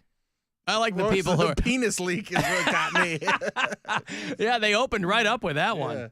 A lot of people are making the same joke, but I still think it's funny. They're like, which hawk do you want? Have you seen that? Where you have to choose between two hawks? Do you want Hawk 1 or Hawk 2? You got to give him that hawk, too, and spit on that thing. Oh, boy. I'll tell you what. The accent adds so much to it, yes, too. Tennessee needs some good PR right now, and you got to take what you can get. Mm-hmm. Hey, Bill. Hey, Al. Bill in Lakewood, Hey, not the Bill Joe. here in the studio. I figured. Oh. Oh. Yeah. That's why I was delayed in responding. I thought you were talking to Bill. No. Bill in the studio. No, I'm sorry, Bill. No. You. Oh, I'm sorry. Hi, Bill. Hi, in Bill. The studio. Hi, Bill in Hey, Lakewood. Hi, everyone. I want to make a comment on the Hawk Tui girl. Yeah. No, an appropriate comment, but that girl's pretty cute. I'm surprised, nobody's mentioned that. And her, Well, I think her there's friend. plenty of people mentioning that she's cute. And that's part Well, of I it, meant, too. like, I mean, whether we want to admit it or not, if it had been a way less Attractive girl, conventionally yeah. good-looking girl, it would not be that big of a deal. People would be like, ew. True. And even her girlfriend who was standing next to her, she was pretty cute, too.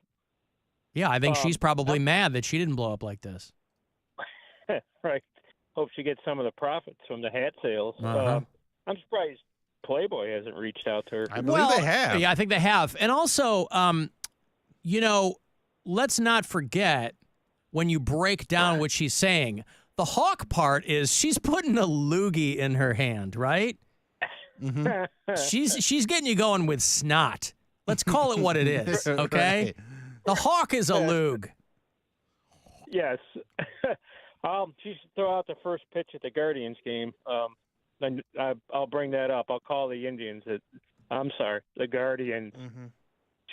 That'd be a great corner bar. Or drop just hawk teams, the Atlanta basketball game, Chicago hockey game, right?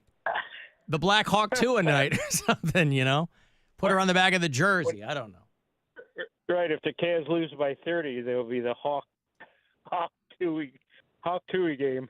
Okay. Right. Okay. Write your congressman, Bill, and see what you can come up with. Thank you. I've got to take a break. Comedian Eddie Pepitone back on the show. We'll catch up with him shortly. He's doing one show tonight, 7 o'clock show over at Hilarities that you should try to make if you can. And I'll have those GWAR tickets for you, too. WMMS and 2 Hours to Midnight, our metal show presenting GWAR. They're coming through on the Stoned Age Tour, November 1. So if you dig those guys, I'll have tickets for you coming back.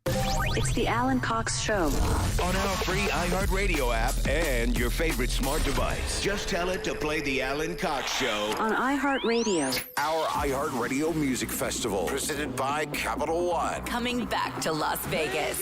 2 nights. September 20th and 21st. On one stage. Streaming live only on Hulu. A weekend full of superstar performances. Never seen before collaborations. And once-in-a-lifetime artist moments you'll have to see to believe. Tickets are on sale now at AXS.com. Don't miss. Big Sean. Camila Cabello. Doja Cat. Gwen Stefani. Hosier. Keith Urban. New Kids on the Block. Paramore. Shabuzi. The Black Crows. Thomas Rhett. Victoria Monet. And more. Don't miss your chance to get tickets to our 2024 iHeartRadio Music Festival, presented by Capital One, right now, before they sell out. At AXS.com. That's AXS.com. From the Mr. Hero Waffle Doodle Weather Center. WMMS Weather. Tonight, partly cloudy down to 56. Tomorrow, mostly sunny, getting up to 86.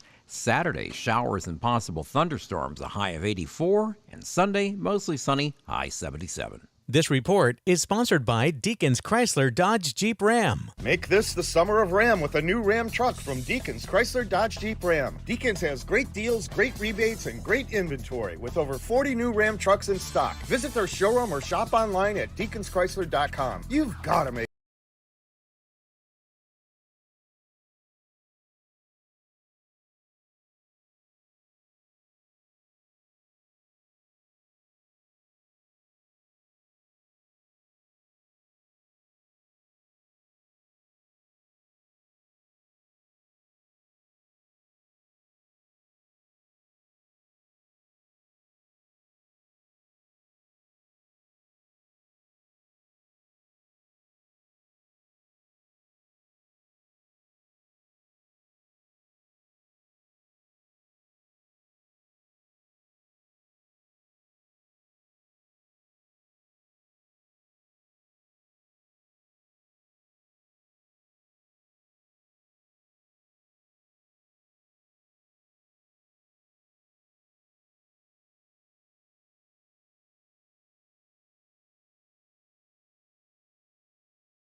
disruptive to the existing status quo. Hosts Ben Bolin, Matt Frederick, and Noel Brown introduce you to the world of stuff they don't want you to know. We have officially entered the age of biohacking. History is riddled with unexplained events. Is somebody messing with us? Now, it's time for some answers. Take us to the edge of the rabbit hole. We'll do the rest. Listen to Stuff They Don't Want You to Know on America's #1 podcast network, iHeart. Open your free iHeart app and search Stuff They Don't Want You to Know and start listening. Oh yeah, it's time to give stuff away. Time to give stuff away. All right, I want to go see GWAR WMMS in 2 hours to midnight. Our metal show presenting GWAR. They're on the Stoned Age tour with Dark Funeral and Squid Pisser. Oh, that's a good lineup. The night after Halloween, get that out of the way, and then Friday, November 1 at the world-famous Agora is the GWAR show. Bring a poncho. AgoraCleveland.com for all the details. This pair for you if you're caller 10. Good luck. 216-578-1007 or 800-348-1007. To all our men and women in uniform, I've been a lifelong fan, 20 years in the military, come back, and to find your afternoon show is f***ing horrible. thanks. From the Alan Cox Show. Horrible. On 100.7 WMMS. Well, it's a Bloody Mary morning. Baby left me without warning sometime in the night. So I'm flying down to Houston, forgetting her the nature of my flight. As we taxi toward the Eddie Pepitone's here. Did you hear Kinky Friedman died? Yeah. JT told me today. That sucks. Yeah. Did you know him at all? I did not know him. Yeah. Did you know him? I didn't know him, but I saw him. I live in Austin, so I saw him around town. Oh, yeah, of course. Gibby Haynes still walking around, too? No, but... I know Gibby from way back. I never met Gibby, but I know some of the other surfers. Mhm. Yeah, they... a lot of them some of them moved to Asheville, North Carolina, though. Those cats are wild. JT, introduce yourself to Hi, I'm everybody. JT Haversatt. I tour with Eddie. Thanks for having us back. You guys were both here last time. We were. Yeah. Eduardo Pepitone Esquire is back here. They are doing one show tonight. You are in and out, baby. You parachute in, you parachute out, don't you? Yeah, this way this way I can't be tracked that as well. Right. We saw your drones earlier. You know, a lot of clubs have wanted to chip me, like put the chip in me so they can. But I'm like, that's no. for your safety. That's for my safety. You're not sewing air tags into your skivvies or anything like that? Boy, the AirTag thing. What do you know about the AirTag thing? It's getting to be a real problem. Is it? Yeah, like, can your spouse keep track of you with an AirTag thing? Yeah. That's why AirTag, you know how technology always outpaces like policy, right? Any technology, they're way behind in kind of regulating what they need to regulate. Yes. AirTags are way beyond that, where they're seeing a sharp increase in like restraining orders and things like that because of dudes putting AirTags in their wife's car and they don't know, that kind of stuff. So it's a real, it's and stalkers and stuff like that. Yeah. As a true crime buff, I applaud it. Well, so it gives you new content. You know, Max Cady from Cape Fear. Yeah. Name drop. Did it the old-fashioned way. Do you remember when there's a scene in the movie where he latches on to the bottom of the chassis and actually drives for, I don't know, it was a long ride. That's how I started working with Eddie. You hung on to the chassis. I hung on to the chassis. Yeah. It was the Kurt Russell and breakdown move. Oh, nice. Yeah. Nice. Of course, you're talking about De Niro Max Cady, or you're talking about the OG Max Cady? Now, with the OG, was that Mitchum? It was Robert Mitchum. He's good, but I was talking and Gregory Peck, was it Gregory Peck? I believe you're the correct. lawyer. Yeah. Hey, leave me alone. Because it was Nick Nolte in the 80s. That's correct. With De Niro? Yeah, with De Niro. Juliette Lewis. Sucking her finger. It was or sucking his finger or something. Yeah. Oh, that was the sucking finger movie. Juliette Lewis was the original Hawk Tuah girl. One of the sucking finger movies. I just met her a month ago. She's wonderful. The Hawk Tuah girl or Juliette Lewis? I like that, because pornography there's too much. It's too vivid. Oh, speak for yourself.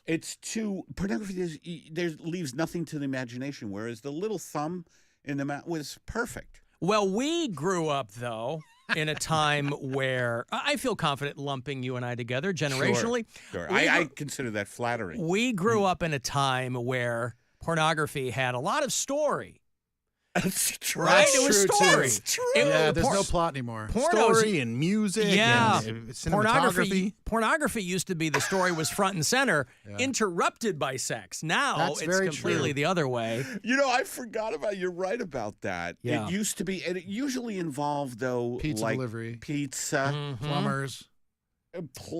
or cable guys. Here to snake the drain. It was old pornography was very pro trade school, as it turned out, right? It made me That's want a to. good point. Well, it was the timeline of shop class. Yes. It what? Shop class. What about home shop? ec? Well, that's the time. Those don't exist anymore, right? And so Well, they have them. They're called. It's called something else, Life like skills or something. something like that. Yeah, because it used to be. This is if you're too stupid to get a job in IT. That was mean of me to say because I'm not a big IT I think of it guy. as post-apocalyptic, tangible survivalist skills. And they always Right, talk really. so down on all those trade jobs You're when right. you're in school. I'm and then an you find idiot out, for saying that. and they're like, oh, if you don't pay attention to school, you're going to be a garbage man. Then you find out how much garbage men make. You're like, I could have been a garbage man. What are you, an electrician? And how invaluable they all are. Like they're out doing stuff. Right. And Yeah. that's why I'm an idiot for saying that, because it's amazing when you meet someone who can do stuff like that. Yeah. You know, I never, my IT guys now are a dime a dozen. I mean, there's companies that are slashing those people, right? Working remotely or whatever. A plumber don't work remotely, right? There's no way to, if you will, Bill, log into the toilet and figure out what's going on. If you will, Bill. If you will, log into the toilet. Yeah. So Eddie Pepitone and JT are back in town to do hilarities tonight. This is a show I'm confident in telling people they should not miss. Thank you. A 7 o'clock show. I think so, because when I go out there, I just put it all out. I know you do. Put it all out. Leave it all on the floor, field. right? Yeah. Dana Gould called me the human id. Mm-hmm. Where I just get out and all he is the. who? The human superego. That's Dana Gould. Yeah. The human id is you. We're arch villains. Yeah, right. That's funny.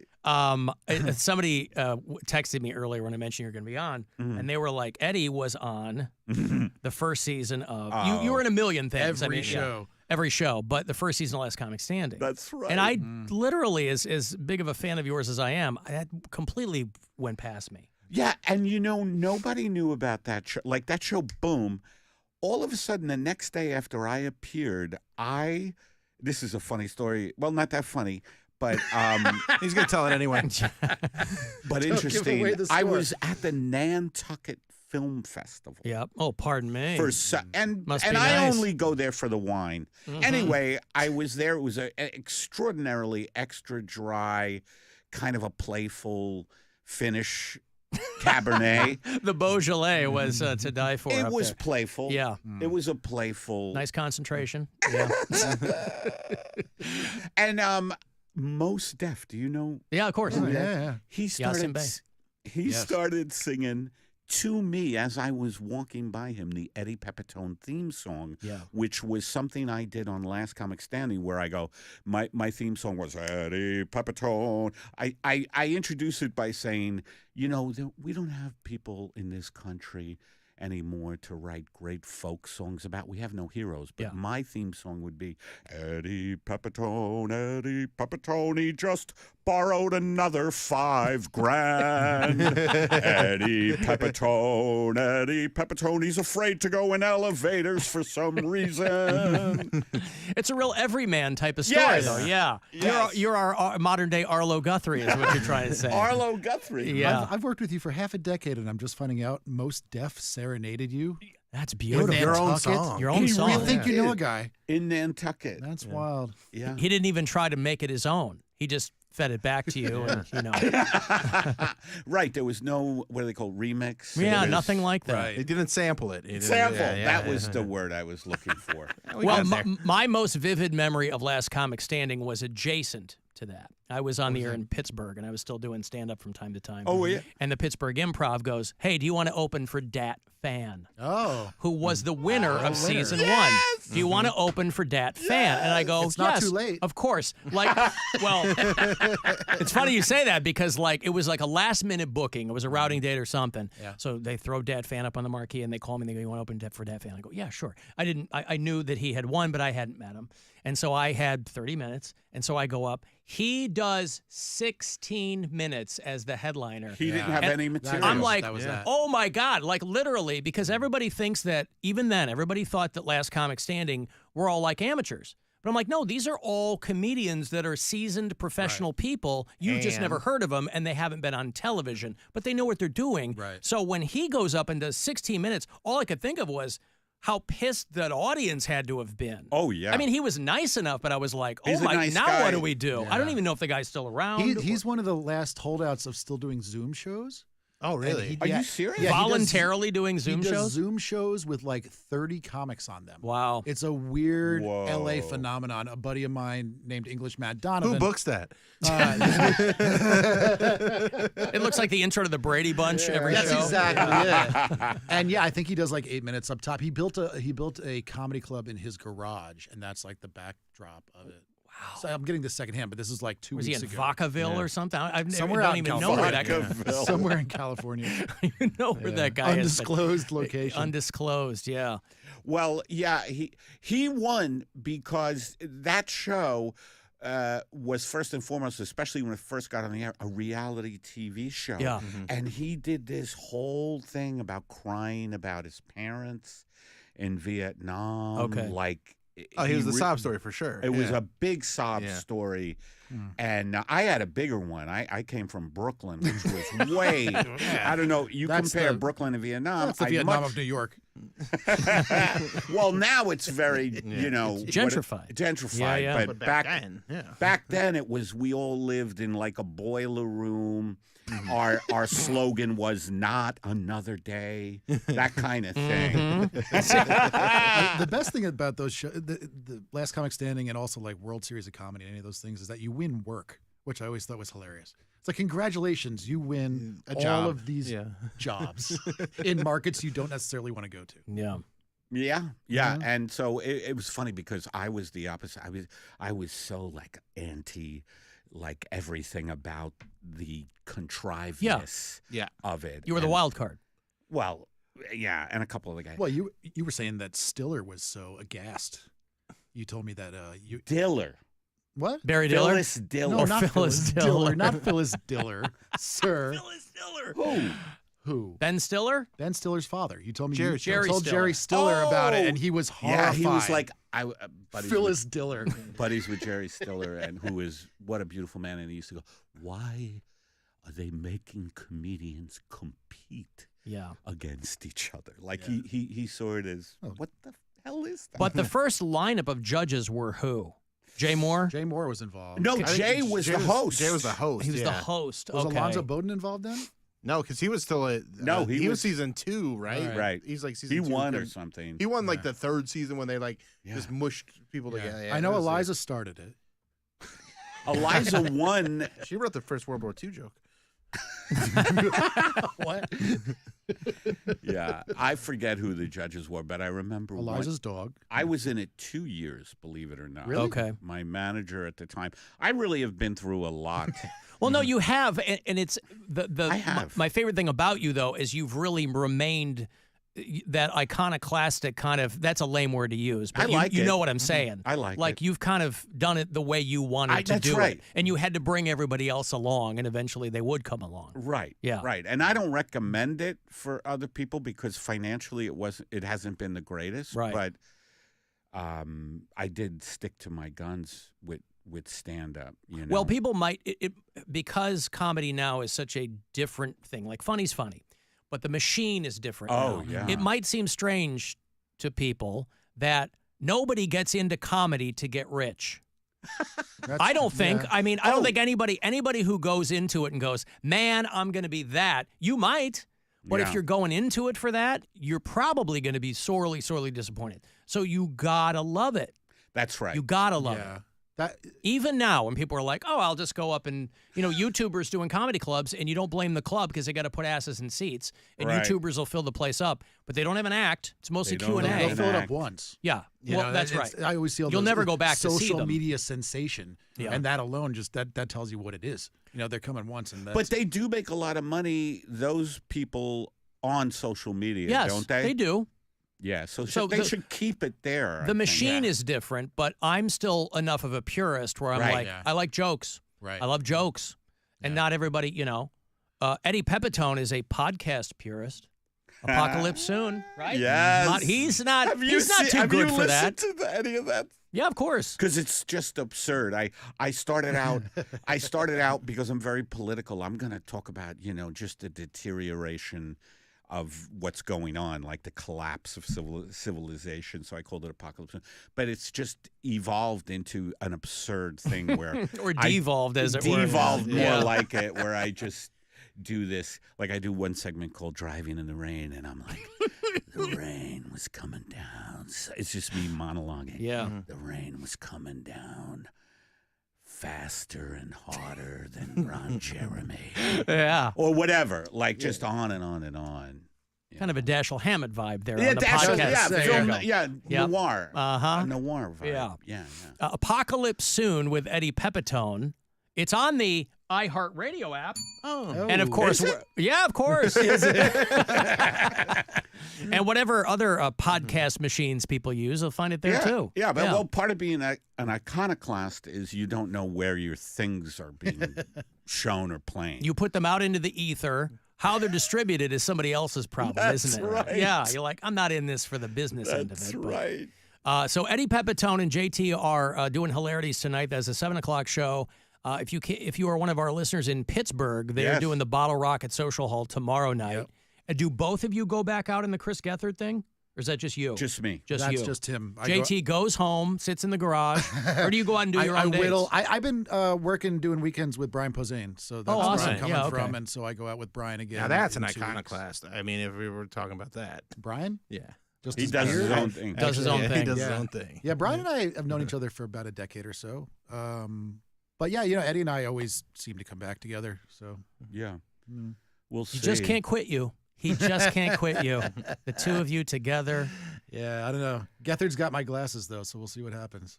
He's a similar aesthetic. He's just collecting them, or he has no, similar? he has a similar. Oh, okay, they similar stole vibe. your glasses. Similar vibe. We'll see. Yeah, I he's gotta get them younger and back. stronger than me. And we're doing the show right before the debate tonight. Yeah, Yeah, so so you done can go in to the time for show the debate. and be home in time for the debate. Yes. Be home. Or you get Where have you heard that in America for a while?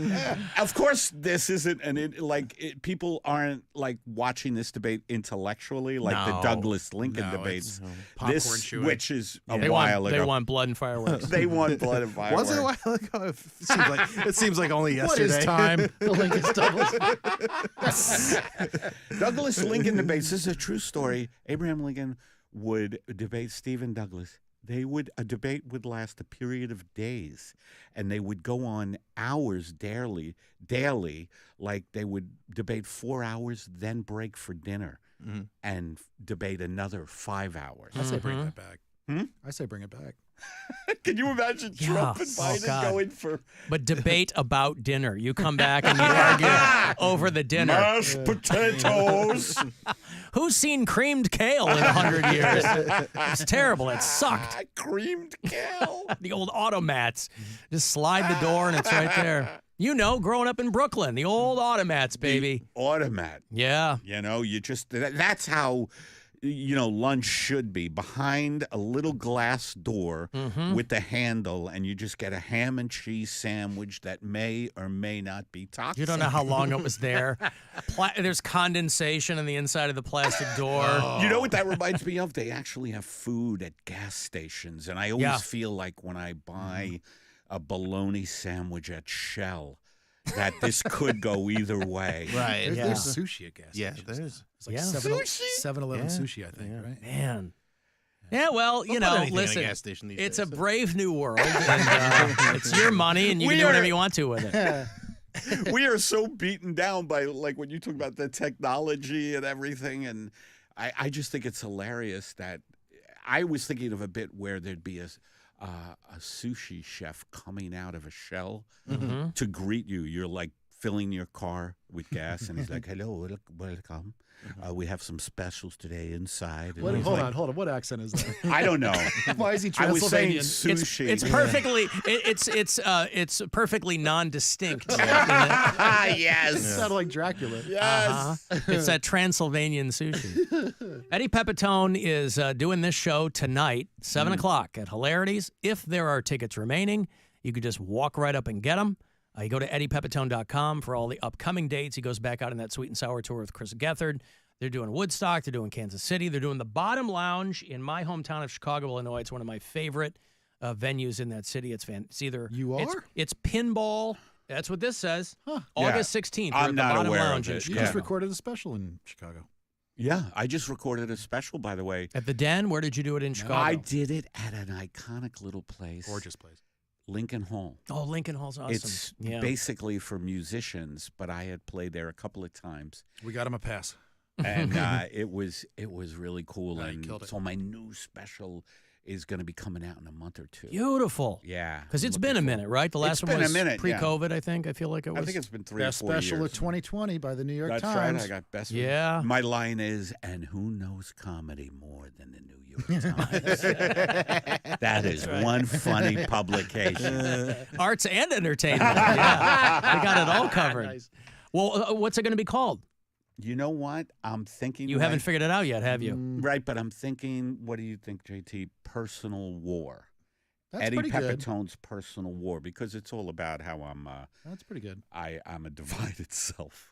Oh, okay. And we're a divided nation, so it's an interesting kind of. There's a theme running through it, is what you're saying. There's a concept there. Did you ever see River Running Through It? Terrific little fly fishing movie With Robert Redford. With Robert, if you get a chance, folks, please rent that out. Yeah. There you go. They Rent did it. it. I'm still Rent it talking out. about Rent it it. out. You know what? Stay home. Don't go see Eddie. Just watch River Run Through It tonight. Hit up the one Blockbuster. Yeah, go to Honey, Blockbuster. instead of going to the club. VHS. VHS. Betamax. Well, it's good to see you guys. Thanks for coming in, man. Really good to see you. We'll see you next time. Yeah. All right, we're going to take a break. You want to send a text for anything, 35192, and we'll be back. The Alan Cox Show on 100.7 WMMS. And everywhere you go on our free iHeartRadio app.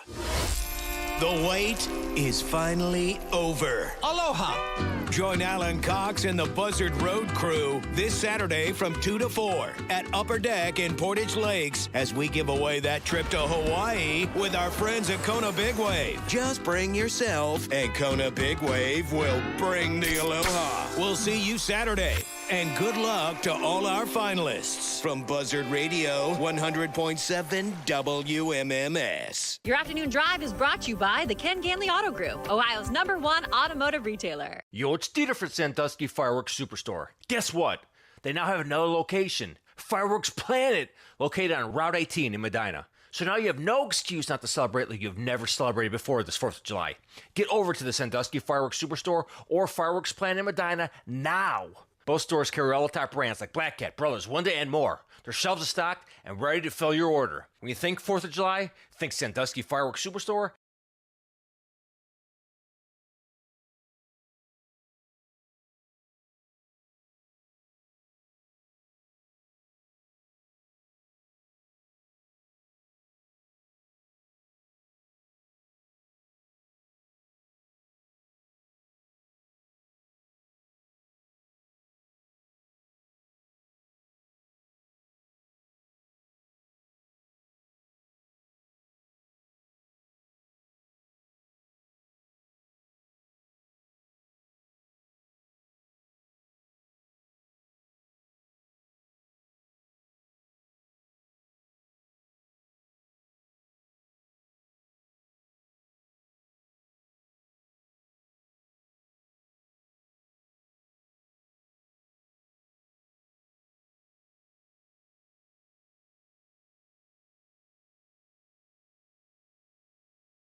We're glad you're here. If you need assistance or just have a question, our associates will be glad to help you anytime. Call the Alan Cox Show, 216-578-1007 or 1-800-348-1007.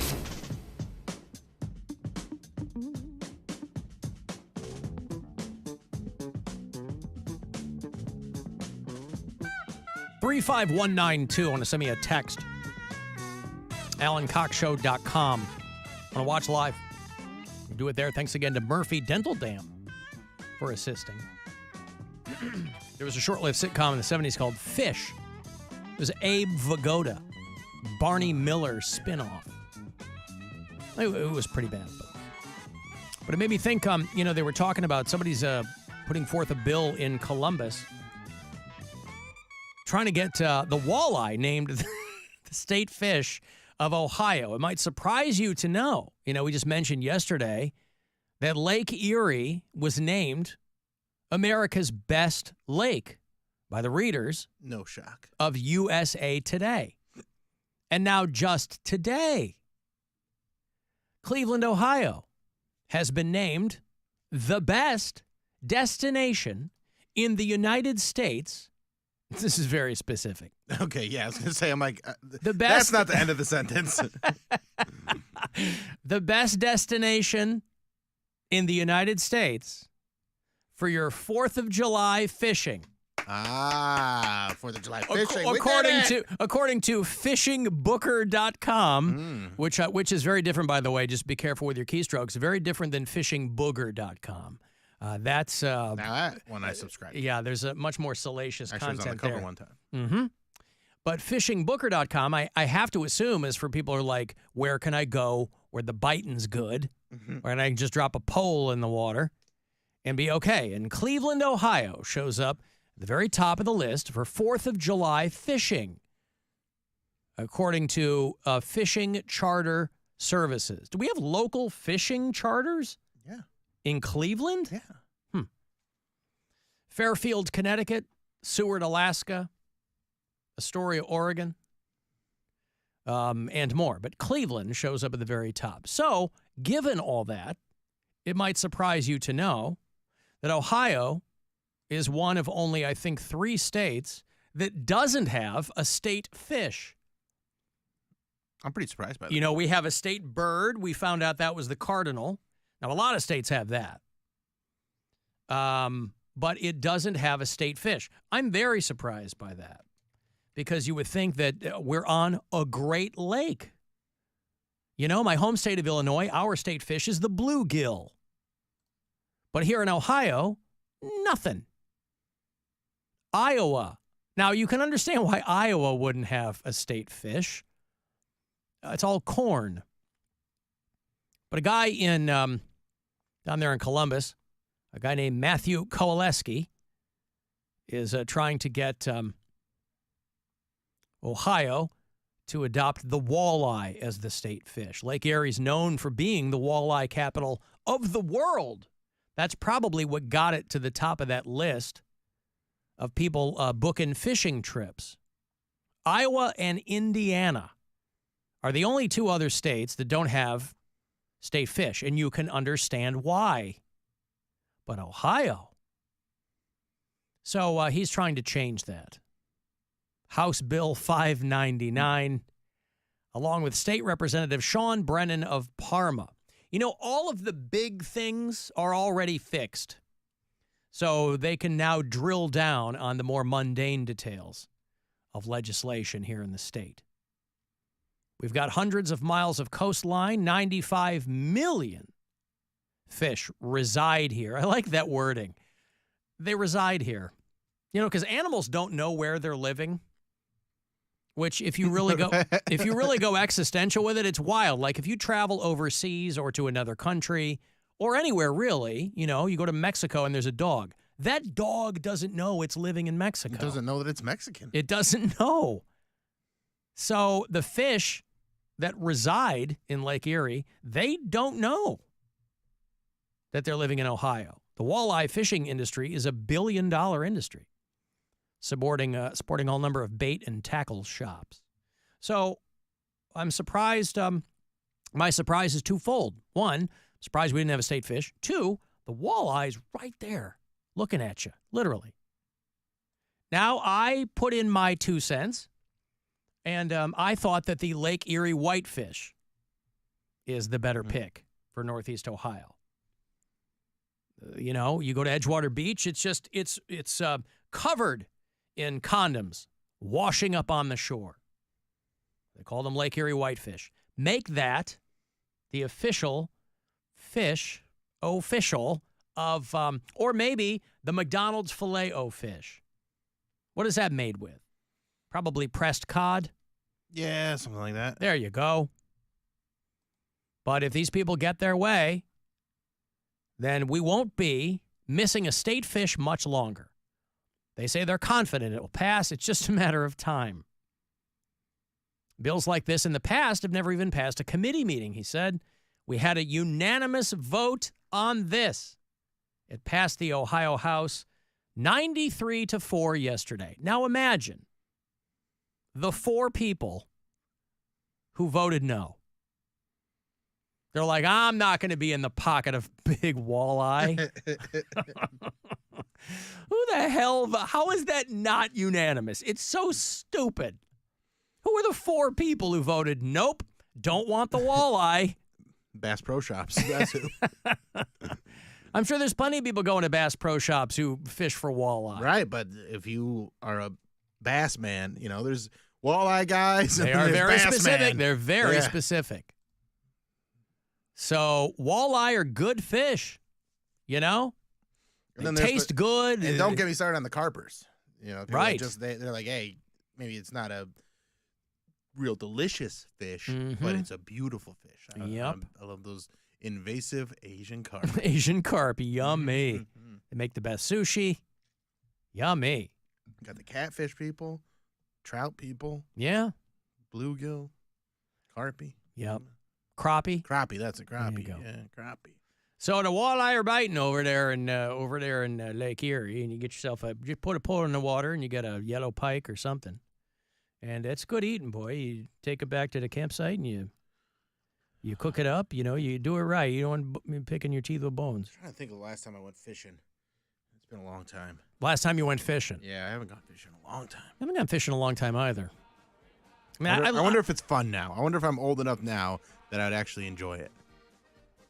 I mean, if you didn't like it before, you're probably not going to like it now. But there's some things I didn't like when I was a kid, but I like them as an adult. And don't think I've done it really as an adult. But as they describe these walleye that reside in Ohio or in the lake, you reside on the lake front. Mm-hmm. You could just put a pole in the water, like No, over that's the. too- You can't fish from where I'm at. It's a cliff. Yeah, It's like a 40-foot cliff. Yeah, you throw your line But over you can't the. get to the edge because there's a fence. Oh, Yeah, I see. They're worried about You got to just erosion. You can't cast way out. I mean, that's a long line. Well, You're yeah. not supposed Do to some throw fly anything fishing. over it. Well, that's a whole different thing. Oh. Yeah, do that. in Stand out rivers. there on the edge of the cliff in your hip waders and cast your line out.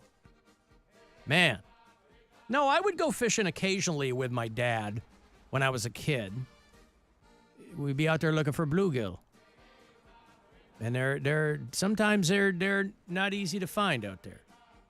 You go, hey, you know, and down there in Texas they got the copper nose. And that's another bluegill too. Those are freshwater fish. So you find them in your streams, in your rivers, and they're just delicious. They cook up nice, season them right. You got to be careful because those bluegills, you know, they're mostly eating insects. But, boy, you get one in there and you clean it up nice. It's pretty good eating. Stuff a couple of vegetables with it, and it's pretty tasty. So, walleye. It is on its way to being made the official fish of Ohio. You know, this weekend, speaking of aquatic life, I'm going to be back out in Portage Lakes for the final in our bid with Kona Brewing to send somebody to Hawaii. We've been getting people all month. I've been in Portage Lakes, with the exception of this past weekend. I've been out in Portage Lakes every weekend this month. And I've been so pleased because I went from never having been out there to being out there a lot. And I don't want to put too fine a point on it, and I certainly don't want to toot my own horn, Bill. I say toot. You know me. Toot away.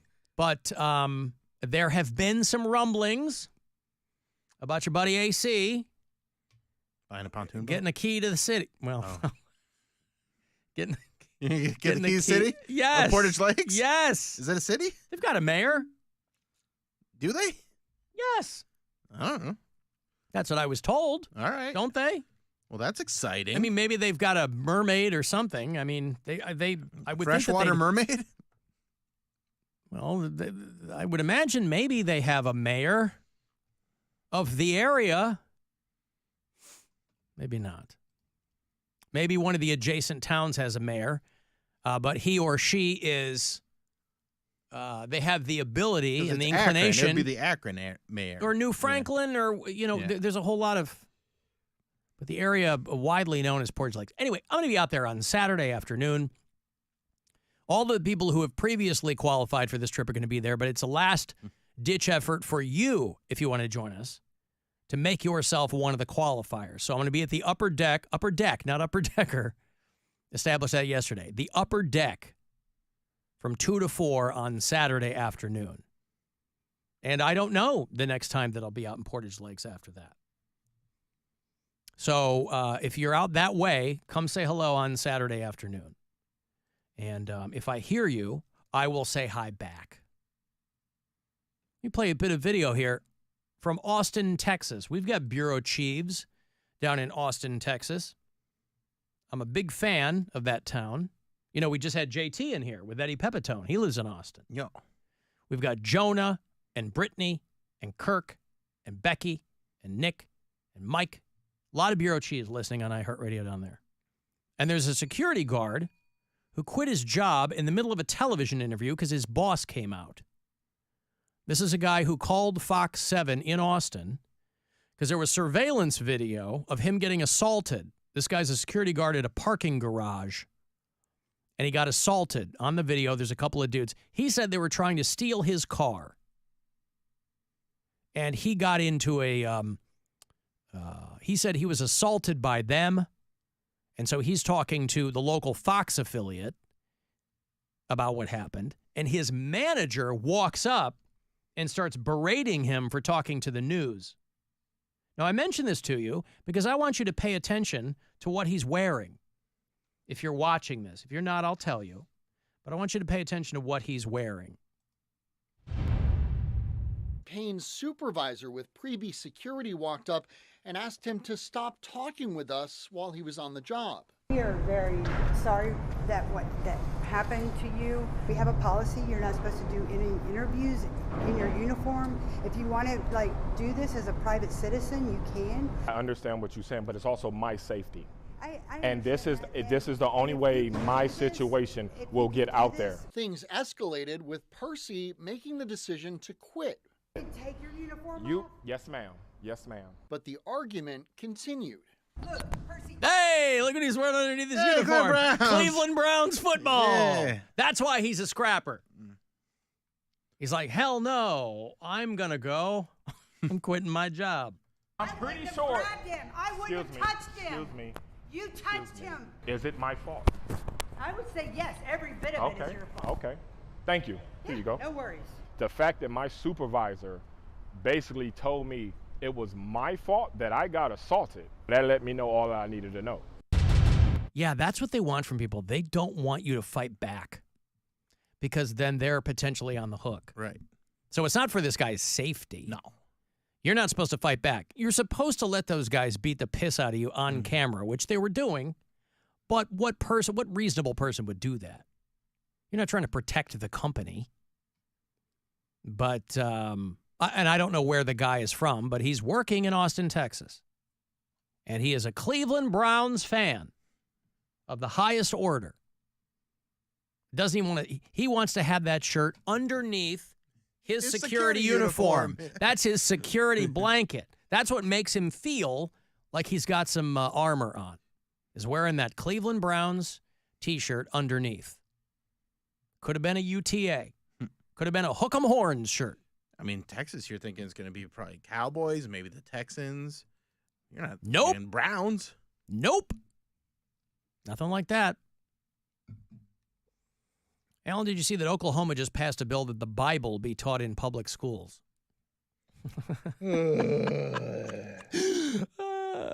I hope you dummies are happy that you're getting what you want. I don't understand what's happening there.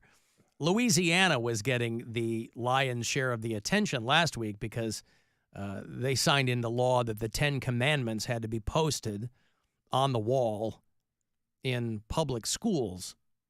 And I don't understand what they're doing with that. But they're really going hard to the hoop there. You might have noticed that the people who want the 10 Commandments in classrooms are the people who are the most committed to breaking all of the commandments. Right. And also, indoctrination is something that, in grooming and things like that, they bring that up a lot. But why don't you consider that indoctrination and grooming when you're doing it with the Bible? Well, there's going to be, the fun part is there's obviously immediately lawsuits because this is probably largely unconstitutional. But so you have all these other religious groups going, okay, fine. It's absolutely a waste of time. It's another one of these policies. We have crappy schools that could use actual attention, and you're trying to push this crap. Oh, what a waste of time. It makes me insane. Well, because this is the school version of thoughts and prayers. Yeah. Let's not worry about teaching you science. We've got the 10 Commandments up here. And really, if you pay attention to those, and the people who are, people who want these right-wingers who go on television and they go, it's not that big of a deal. They can just not look at it if they don't like it. And they're trying to impart to them, yes, but do you understand that if any other organization of a religious nature wanted this, your head would explode? Yeah. If you're going to teach the Bible, you should teach the Quran. You should teach the Jew one. The Jew one. You mean the Old Testament? Yeah, that one. Yeah, the Torah? The Jew part of the Bible, as they call it. The Torah. The Torah. Yeah.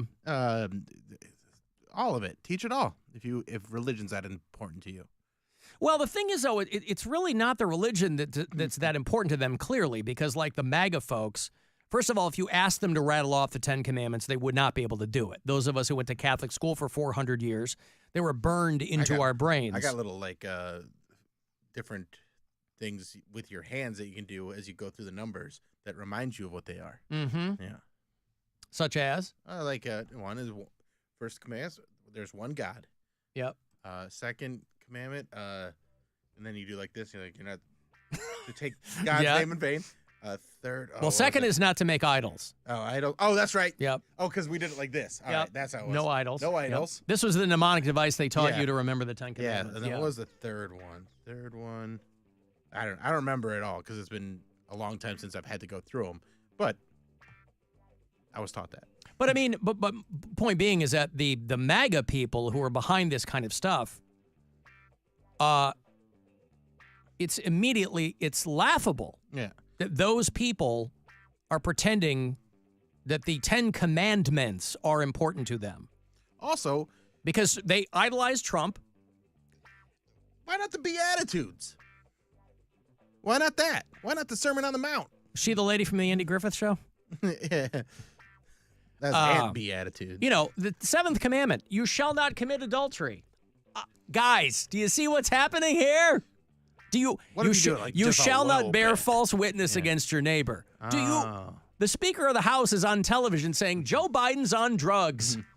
So I don't understand why pretending that the 10 Commandments are important to you is a thing that you're willing to die on that hill. You shall not covet. There's a lot of coveting going on. So breaking a number of these commandments, I'm not sure what the point. I do understand what the point is. It's to forcibly inject this stuff into education. It's not that it's really that important to them. It's the act of forcibly injecting it into the culture, which is the point. It's the forcing part. That's what they're into. Forcing women to have children. Forcing kids to sit there and have the 10 Commandments in a public school. And again, this will all get litigated, but you're absolutely correct. It's a complete waste of time. Mm-hmm. But Oklahoma, if that is accurate, is joining Louisiana in that. I have to break here. I'm going to have those Cedar Point passes for you. Want to get yourself over there? You can do it. We'll hand those off coming back. 35192. Text me for anything else. And you can listen anywhere on the iHeartRadio app. Our iHeartRadio Music Festival, presented by Capital One. Coming back to Las Vegas. 2 nights. September 20th and 21st. On one stage. Streaming live only on Hulu. A weekend full of superstar performances. Never seen before collaborations. And once-in-a-lifetime artist moments you'll have to see to believe. Tickets are on sale now at AXS.com. Don't miss Big Sean. Camila Cabello. Doja Cat. Gwen Stefani.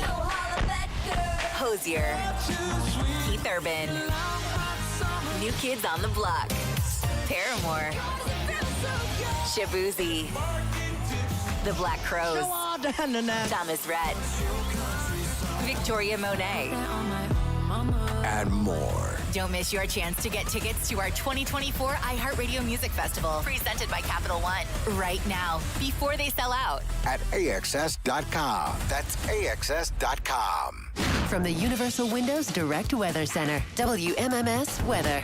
Tonight, partly cloudy down to 56. Tomorrow, mostly sunny, getting up to 86. Saturday, showers and possible thunderstorms, a high of 84. And Sunday, mostly sunny, high 77. This report is sponsored by Levin Furniture and Mattress. During the incredible July 4th mattress sale at Levin, take $500 off cooling Tempur-Pedic Breeze sets and the best financing options anywhere, including 5-year no down payment special financing and free next day white glove delivery at Levin. Hey there, it's Alan for Window Nation. You know what? A day like today where it's just like, low 70s? It feels like a respite from the weather that we've had recently. But if you thought at all about having the windows in your home replaced, not all of them, you can certainly do that, by the way, with Window Nation, because they'll save you a ton of money. Maybe you have 1 or 2 or 3 or 4 that you're like, I really need to get those figured out so that your utility bills aren't going through the roof, whether it's summer or winter time, because we get weirdo weather in Ohio. And so Window Nation windows are made here, so they're specifically tempered for what we're dealing with outside and keeping you comfy inside. Right now, 50% off every window style and 0% interest for 5 years on your order. If you schedule your appointment this week, there's only a few days left on this, so you can do it fast. They give you an additional bonus off your order, too. WindowNation.com, best place to start there. If you want to call, just give them my name. Say, Alan Cox told me about it, 866-90-NATION. Their expert installers do a phenomenal job with your home. Get them in a day or less. You get a lifetime warranty on your windows as well. So whether you want to do a lot or whether you just want to do a few, you'll save yourself a lot of money. 50% off every window style they sell. That's a lot. And 0% interest for 5 years. 866-90-NATION to call or go to windownation.com. Be warned that once you pick up a refreshingly cold drink from McDonald's and people see just how refreshingly cold that drink from McDonald's is, you may create drink envy. Because there are drinks, then there are drinks from McDonald's. For a limited time, enjoy any size soft drink for $1, or really make them jealous with any size frozen Coca-Cola or iced coffee for only $2. Ba-da-ba-ba-ba.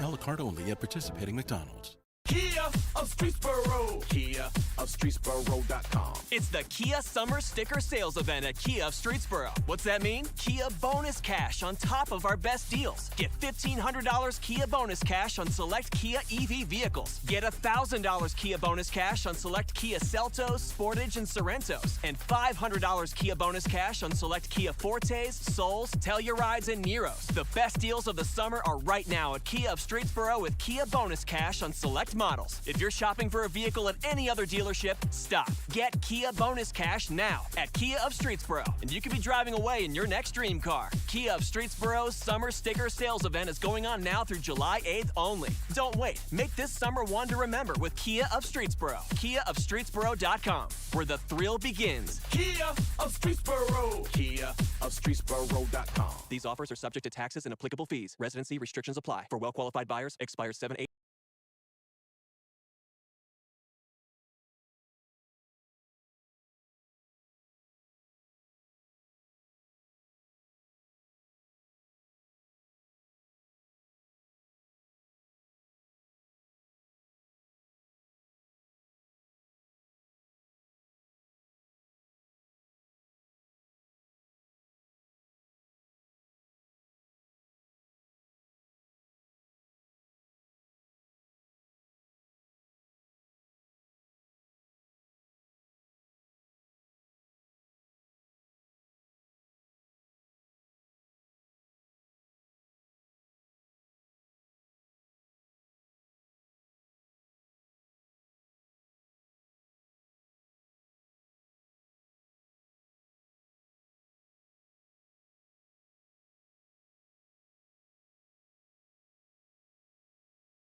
torture in a foreign setting. So who's the real hero? I would hope people would listen to our heroes. Alan Cox. On 100.7 WMMS.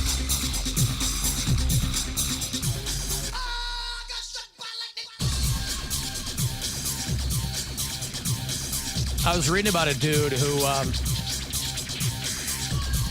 got killed by lightning in Jersey. Guy in his late 50s. He's on the beach. Woke up this morning, got struck by lightning. He's on the beach as a storm is kicking up, and he's waving at these kids, telling them to get out of the water. Because there's a storm. Yeah. That's a bummer. You're trying to help other people. You're trying to be a cool guy. Yeah. This is Toms River, New Jersey. A 59-year-old guy named Patrick Despoto. Hey, get out of the water. He got caught in the thunderstorm, and he's, gesticulating wildly at these kids out there. He got out of the water. As if the kids don't know that there's a storm coming. But whatever. And he got killed by a lightning strike right there on the beach. That is literally natural causes. Getting killed by lightning. Nature causes. Nature causes. First responders found him lying unconscious on the beach. And they took him to a nearby hospital where he was pronounced dead. I like the phrase pronounced dead. It sounds old-timey, but it's not. It's not uncommon. It's very official. Used all the time. Yeah. Nobody witnessed the strike itself, but a woman who identified herself as his girlfriend said that he had gone back to his truck when he realized that a storm was rolling in, but he went back to the beach solo because there were kids in the water. So he's trying to be a good guy. No good deed goes unpunished. And so he goes back out to the beach. Listen, we've all been outside in a storm. Have you ever been on the beach when a storm's rolling through? Yeah. It wouldn't even occur to, I'd want to get inside, but it wouldn't occur to me that I'd get struck by lightning on the beach. Especially that like when it's still rolling in. Yeah. Yeah. He told his girlfriend, I'm going to go warn these kids because the sky is going to open.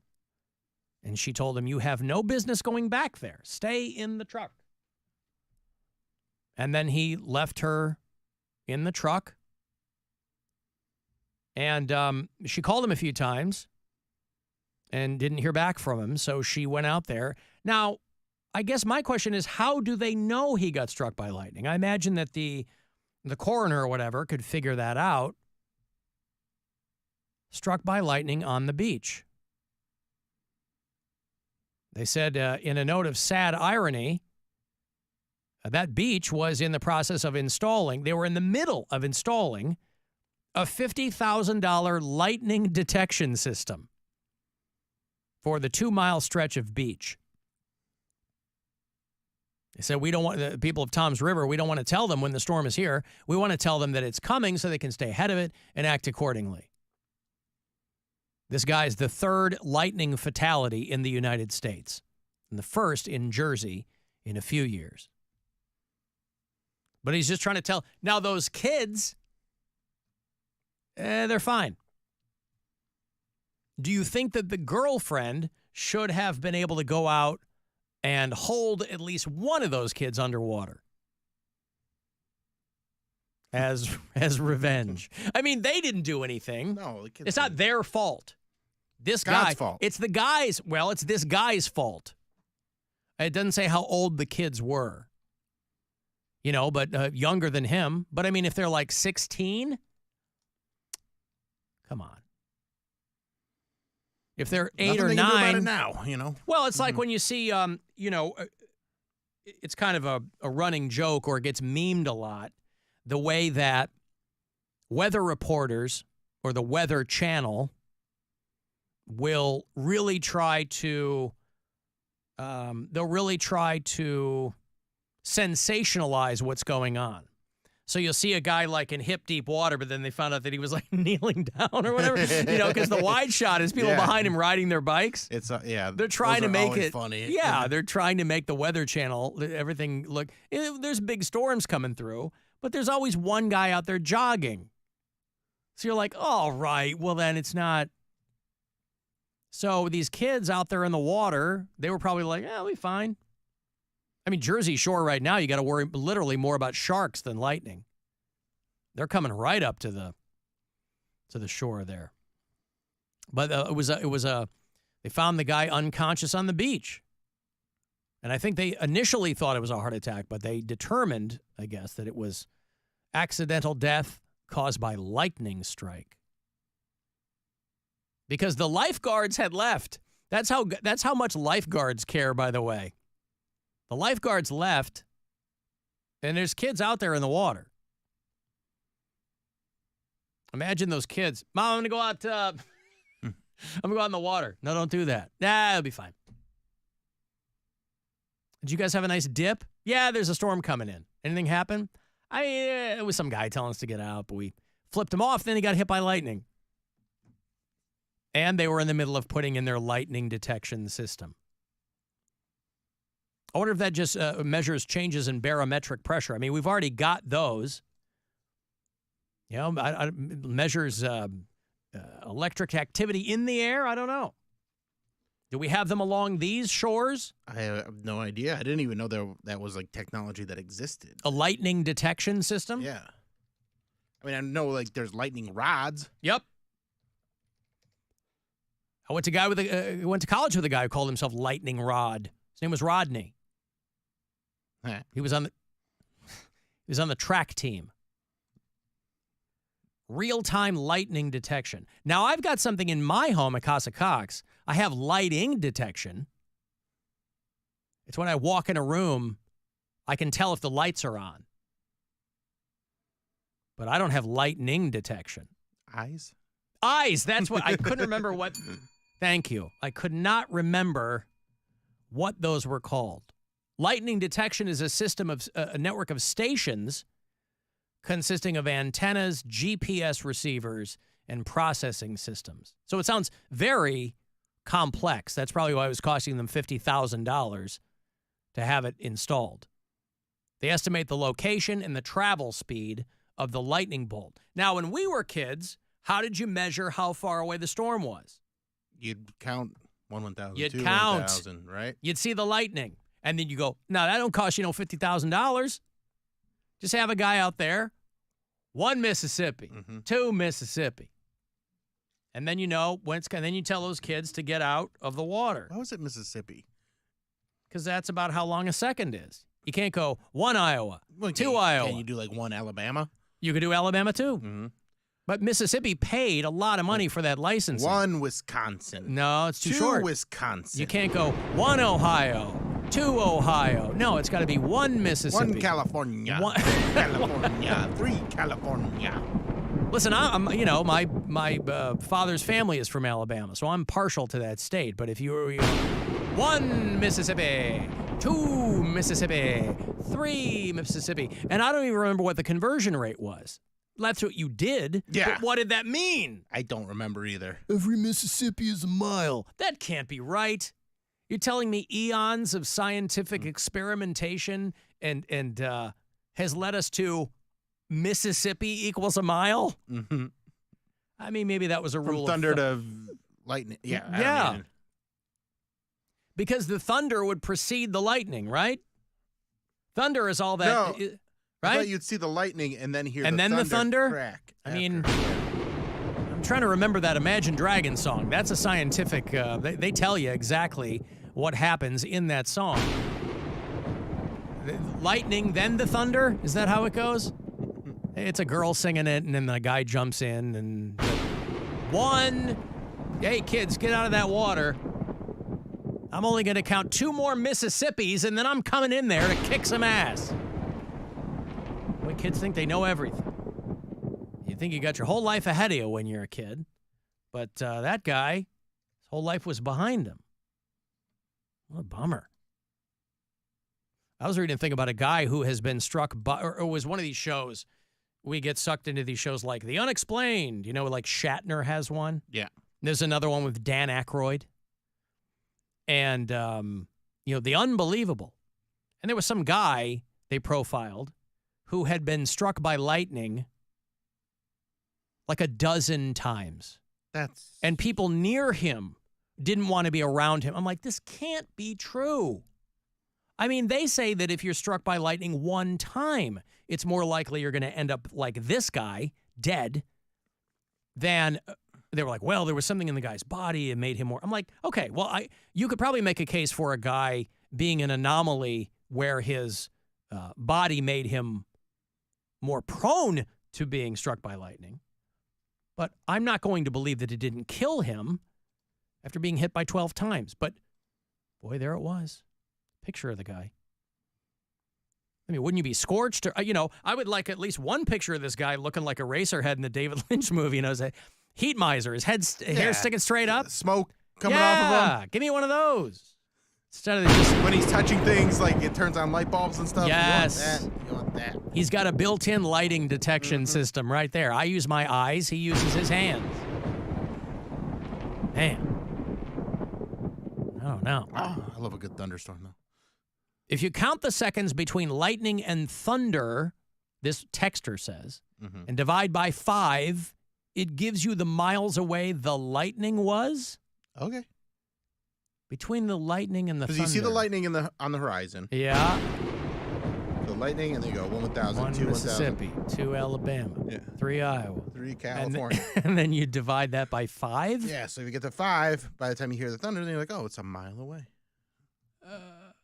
Okay, I mean, I have no way of knowing if that's correct, but does that Shatner show have an episode called The Unexplained, How Am I Still Alive? William Shatner? I am of the unpopular opinion that William Shatner looks pretty good for his age, by the way. He's the guy's like 91. I think that's the consensus, that for his age, he looks good. I mean, he's a fatter old guy, yeah, too. He's chubby, but he's looked like that for a while. Yeah. Sorry, William Shatner's 93. Wow. I think the guy looks good. For 93, usually when people get that old, like they kind of have slimmed down. But he's the skin gets all wobbly. wobbly. He doesn't looks good. Look like he's infirmed at all. I mean, I think the piece helps. Doesn't he have a hairpiece? Yeah, maybe something like that. Yeah, he's got his hair's there, and 93. He's going to be out here, by the way. He's doing he's auctioning off items from his personal wardrobe for charity. Stuff that he wore on set, at movie premieres, custom sports jerseys that say Shatner on the back. They did a Comedy Central roast of him some years ago, of William Shatner, which for my money contained the best joke out of every one of those roasts. I think it was Greg Giraldo, because Betty White was on the dais.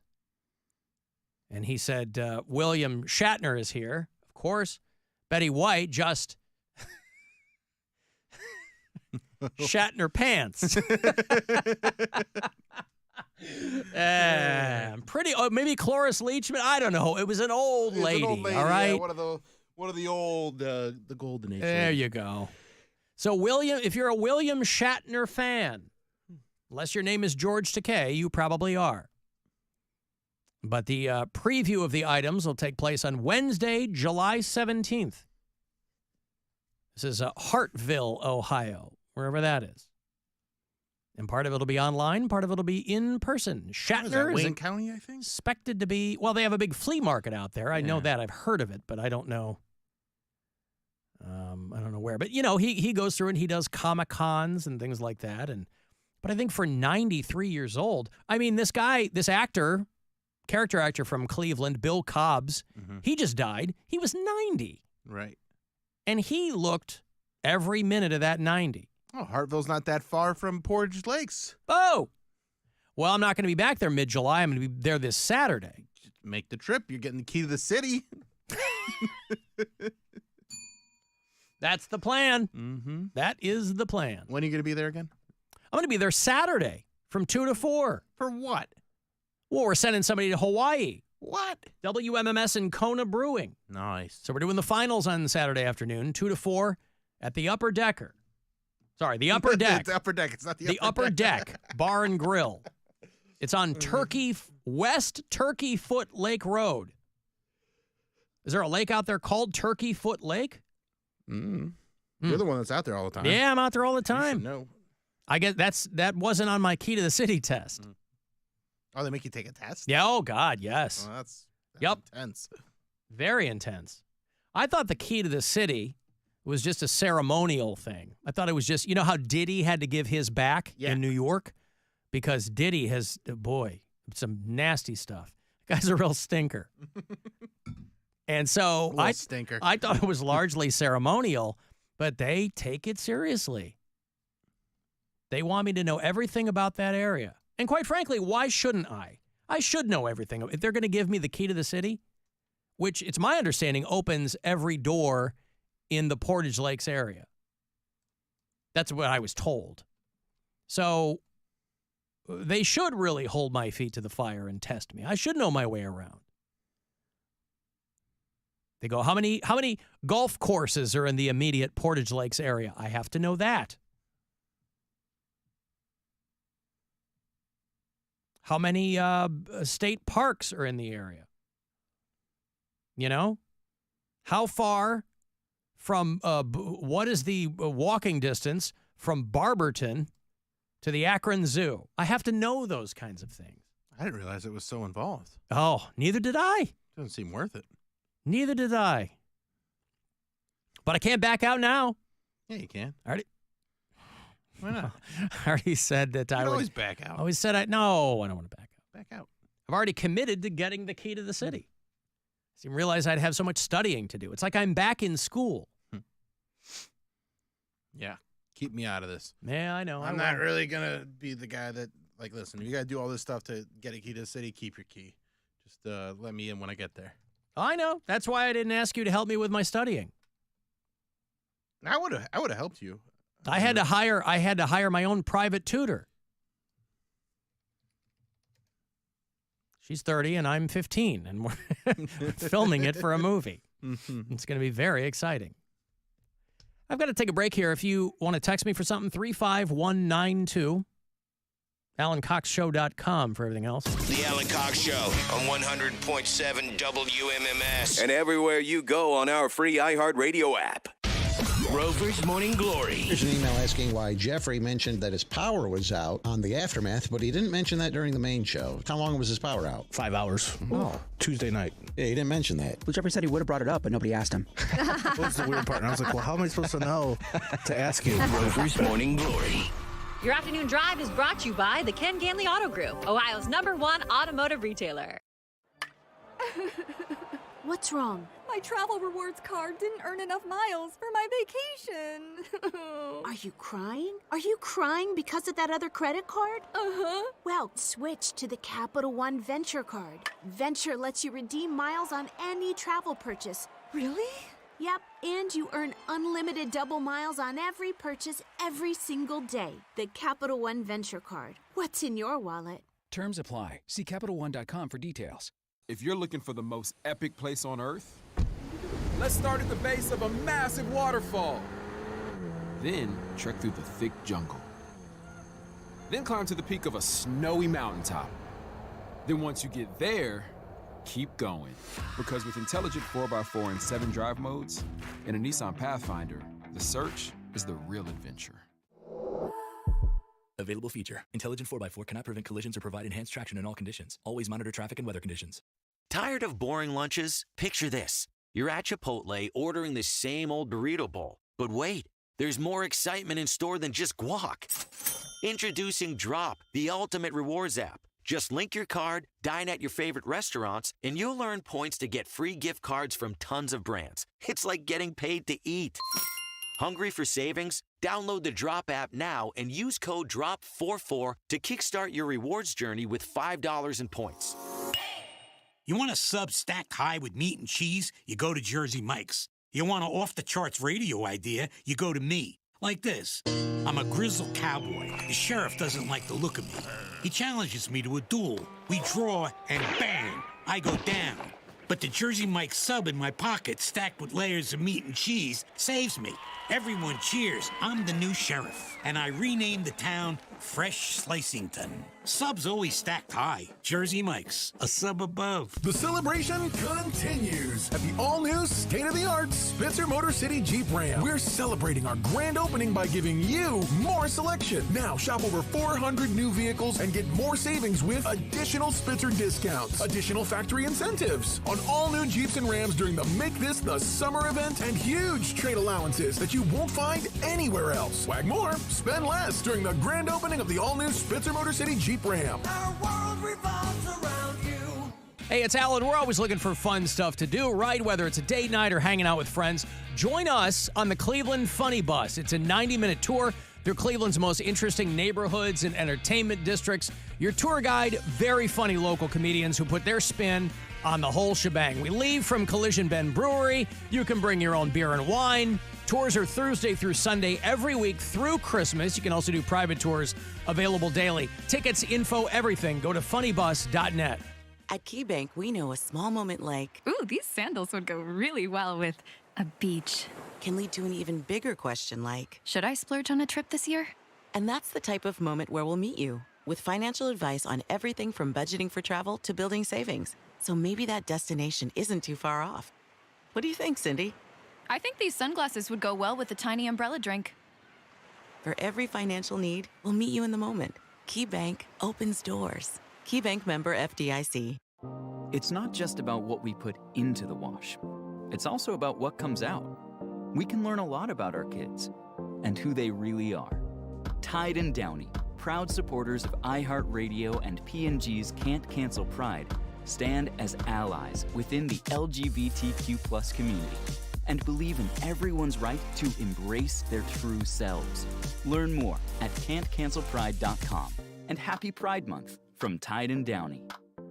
Summerfest at Hofbrauhaus is just 16 days away. The biggest party of the summer with live music in the Beer Garden and Beer Hall. Don't miss out. Secure your reservation today at HofbrauhausCleveland.com. The party is always brewing at Hofbrauhaus. At Meijer, we know there's nothing better than celebrating together and saving with fresh summer deals. Now through Saturday, get juicy sweet large seedless watermelon for $2.99 or sweet corn 5 for $1. Even tasty pork back ribs are just $2.99 per pound. You'll find even more fresh deals on crowd favorites like fresh from Meijer 8-inch fruit pies for $4.99 and Meijer chicken wings for $2.49 per pound. Shop these fresh summer deals at Meijer before they're gone. Exclusions apply. See all the deals in store or in the Meijer app. The free iHeart app has hundreds of unique stations just for the music you're into, like Slippery When Wet, Hairband Rock 24/7. Open the app, search Slippery When Wet, and start listening. Free never sounded so good. Jeff Ginsbach here. What if I told you you can get a new 2024 Jeep Compass with $5,000 off MSRP? Got your attention? Gets better. Wranglers and Grand Cherokees, $6,000 off MSRP. Ram 1500s, $7,500 off MSRP. Incredible, right? Only at the Claiborne Auto Stores during their Make This the Summer event. Experience the difference at the Claiborne Auto Stores and online at Claiborne.com. If your summer celebration includes drinking, designate a sober driver or call a Lyft. Use promo code DRIVESAFECLE for $5 off your first 2 Lyft rides. Declare independence on the 4th. Sign the Safe Driver's Pledge for a chance to win a $50 Harry Buffalo gift card. This is Ice-T, repping Raising Cane's Iced Tea, the official iced tea of iced tea. Brewed throughout the day and perfectly poured over Cane's signature crushed ice makes Cane's Iced Tea the only iced tea as fresh as me. Raising Cane's Chicken Fingers. One love. Prescriptions require an online consultation with a healthcare provider who will determine if appropriate. Restrictions apply. See website for details and important safety information. Subscription required. Price varies based on product and subscription plan. Hey guys, did you know there's a generic form of Viagra that works just the same but is 95% cheaper? And you can get it online at hims.com/joy. Through Hims, you'll get a free medical consultation to determine the ED medication that's best for you. Discreet shipping if prescribed, a 100% online process, and a range of treatment options, including trusted generic alternatives to the name brands, at up to 95% off. ED is personal, and at Hims, so is treating it. Just go to hims.com/joy and get connected to a licensed medical provider online for free with zero copay, no expensive appointments, and no awkward face-to-face conversations. To start your free online visit, you need to go to this exclusive address, hims.com/joy. That's hims.com/joy for your free online visit. hims.com/joy. Traffic. From the El Canal Traffic Center, if an auto accident caused you injury, call El Canal at 1-800-ELK-OHIO. Still a few slowdowns hanging around. A broken down vehicle to watch for. 480 eastbound at the Jennings Freeway reported blocking a lane. Police are on their way to check it out. Slow through the construction on 71 southbound between Fulton and Denison, and in North Royalton, a sinkhole closing York Road southbound between Albion and Cinnamon. I'm Faith Nezovich in the Traffic Center. This report is sponsored by MGM Northfield Park. Soak up the sun in the $150,000 Summer Adventure Drawings. Visit MGM Tuesdays and Saturdays in June from 3 p.m. to 7 p.m. for a chance to win a Harley-Davidson, pontoon, and more. Find your fun at MGM Northfield Park. This is The Buzzard. From the Bath Authority Studios. The Buzzard. The home of the Buzzard. The Buzzard. This is 100.7 WMMS. Cleveland. All right, let me get you some food here. Maybe you don't have plans for dinner. $50 to the Original Steak and Hoagie. Their newest location is out there in Fairview Park, Grayton Road, just north of Hopkins Airport. They got the big grand opening tomorrow morning, 10:30. Get there bright and early for lunch. Northeast Ohio's most authentic cheesesteaks from Philly to the land. Check out the menu. You can order online, steaksandhoagies.com, and check out the new spot there on Grayton Road in Fairview Park. I'll give you $50 for the Original Steak and Hoagie. Good luck. Car 10, this is yours. Bon appetit. 216-578-1007 or 800-348-1007. To pee or not to pee? Whoops, I already started. The Alan Cox Show is back On 100.7 WMMS.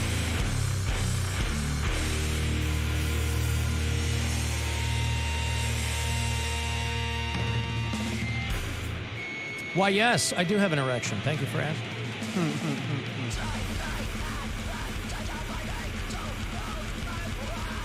You know, we do a metal show here on The Buzzard. Oh, you do? Oh, yeah. Probably in the mornings, right? Yeah, bright and early. Yeah, that's right, bright and early. No, we do it on Saturday nights at 10 p.m. So it's called 2 Hours to Midnight. It's me. I'm your host, along with Corey Roddick, Pat Butler. This is a great band called Escuela Grind. Play some of them on Saturday night. I'm going to play a lot of local metal. We got stuff from a band called Centerless. Local metal from 200 Stab Wounds. Ooh. Those guys do not F around, by the way. I hope not. After the Apocalypse is a local band. They got some new stuff I'm going to play for you. We go back and pull a lot of old stuff out. We got Pentagram and Wasp and Meshuggah. A lot of requests. A lot of brand new stuff. Hot off the presses. Are there presses anymore? I mean, vinyl is a big deal. All right. I don't know if any of these bands are putting out vinyl, but... So, a lot of very exciting stuff lined up for you. And I'm burying the lead. My conversation with Mark Morton, who's the lead guitarist for Lamb of God. I'll be talking to him as well. He has a heavy metal memoir out. That was a guy who's gone through some things, boy. It's called Desolation. And so we'll talk to Mark Morton on Saturday night, play a whole lot of heavy metal, and 2HTM at WMMS.com. If you're in a band, I want to hear your stuff. If you got a request, I want to hear what that is too. Ooh, that's so good. That's a lady singing. Oh, it's a lady? Yeah. Escuela Grind. Song called Cliffhanger. I like it a lot. Oh. So, yep. I'll play that on Saturday night. I know that song will air in the first hour of the show. I thought that was a cover of White Rabbit. Little Jefferson, their take on Jefferson Airplane. Yeah. Yeah. I guess I was wrong. I thought I caught the melody there, but nope. No, you did not. I can safely say that you didn't. We have a lot of bureau chiefs in the great state of Indiana. If you listen to us on iHeartRadio, we have people in Indianapolis, and we have people in Elkhart. And we have a girl who referred to herself as the only black girl in some town in Indiana. Probably not wrong. Well, she would know. Yeah. She's in like Freeport, Indiana or something like that. But Sean and Casey and Chris and Greg, we got a lot of people in Indiana. Today is the day, June 27th, 2024. Today's the day where Pornhub is blocked now in Indiana because of those age verification laws. Now, again, it's not difficult to circumvent this stuff, but the fact that it's happening at all should cause people concern. Indiana's ban on Pornhub starts today. Kentucky begins July 10th. Florida goes into effect after the first of the year.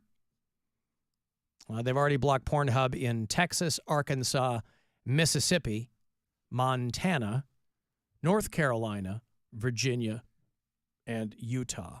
If I recall correctly, it's not that they're blocking Pornhub. It's that Pornhub doesn't want to use this age verification thing, so they're not allowing. They've basically removed themselves. They're like, look, we're not going to expose ourselves to lawsuits. Yeah. Right. So there's a couple of states where Pornhub doesn't have to do the verification. The state will do it. Right. And so Pornhub has decided, well, we'll stay in those states because the onus is on them to make sure. Yeah. So, but for all intents and purposes, I mean, this shouldn't even be a conversation. Right. The people that used to be for small government, quote unquote, now want freedom, the foot on the neck of people who just want to rub one out. Just want to get. You need to have little, just a little something out. A little, what are they? The little endorphins? Get out the poison. They want some endorphins. Get the demons out. Mm-hmm. It's the best way to do it. They want to scroll. So, yeah. So again, it's VPN companies. Pornogs. VPN companies are probably, if you own stock, any of them publicly traded, they're probably going through the roof. Yeah. But yeah. So they've Pornhub shut down their services in Texas. It begins today in the state of Indiana. And I don't know what I was reading something about Ohio, but I don't think it's blocked in Ohio. Or I don't think Pornhub is pulled out it's still of going. Ohio. But I have to imagine at some point that it's on its way. Yeah. I mean, those are the same kind of people who run this state. People who aren't really into people making their own decisions anymore. Indiana is also returning to lethal injections. There are a lot of states that had to figure out new and exciting ways to kill people because they were running out of the drugs that were required for lethal injections, pentobarbital being the primary one among them. And it's been a while. They were like, well, we can't get this drug. And now Indiana's like, well, we got some. I mean, I think they're being a little sketchy on where they got it. But the state of Indiana hasn't put someone to death in 15 years. And you know how that if you have a Republican governor, that just drives them crazy. Makes their ass itch. Oh, it drives them nuts if they can't put people to death. And so they're going to break that streak there in the state of Indiana. There's a 49-year-old guy who's been on death row, and I think he's exhausted his appeals. And so he's going to be the first one Game back. over, man. They're very excited that he's going to break their streak. He was found guilty of killing 4 people in 1997. These people sit on death row for a long time. There's people who die on death row of natural causes. Like getting hit by a truck or lightning or something. Right. Or being injected with poison. Yeah. Like Praga Khan sang about. So the last... Shaka Khan. Praga Khan. I never heard of it. It's an inside joke. 4 people got that joke. I'm happy for them. Indiana's last execution took place in 2009. And so now that they've got these drugs back, they can re-up the The lethal injection. What's happening in Indiana, I hope you've noticed, is they are prioritizing lethal injections over hot beef injections.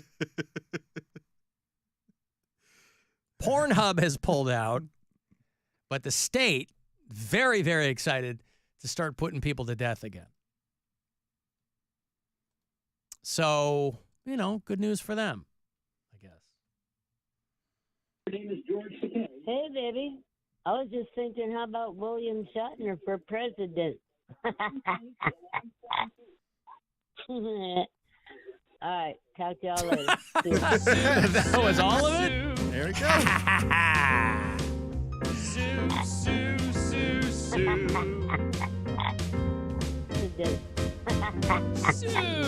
Yeah. Boy,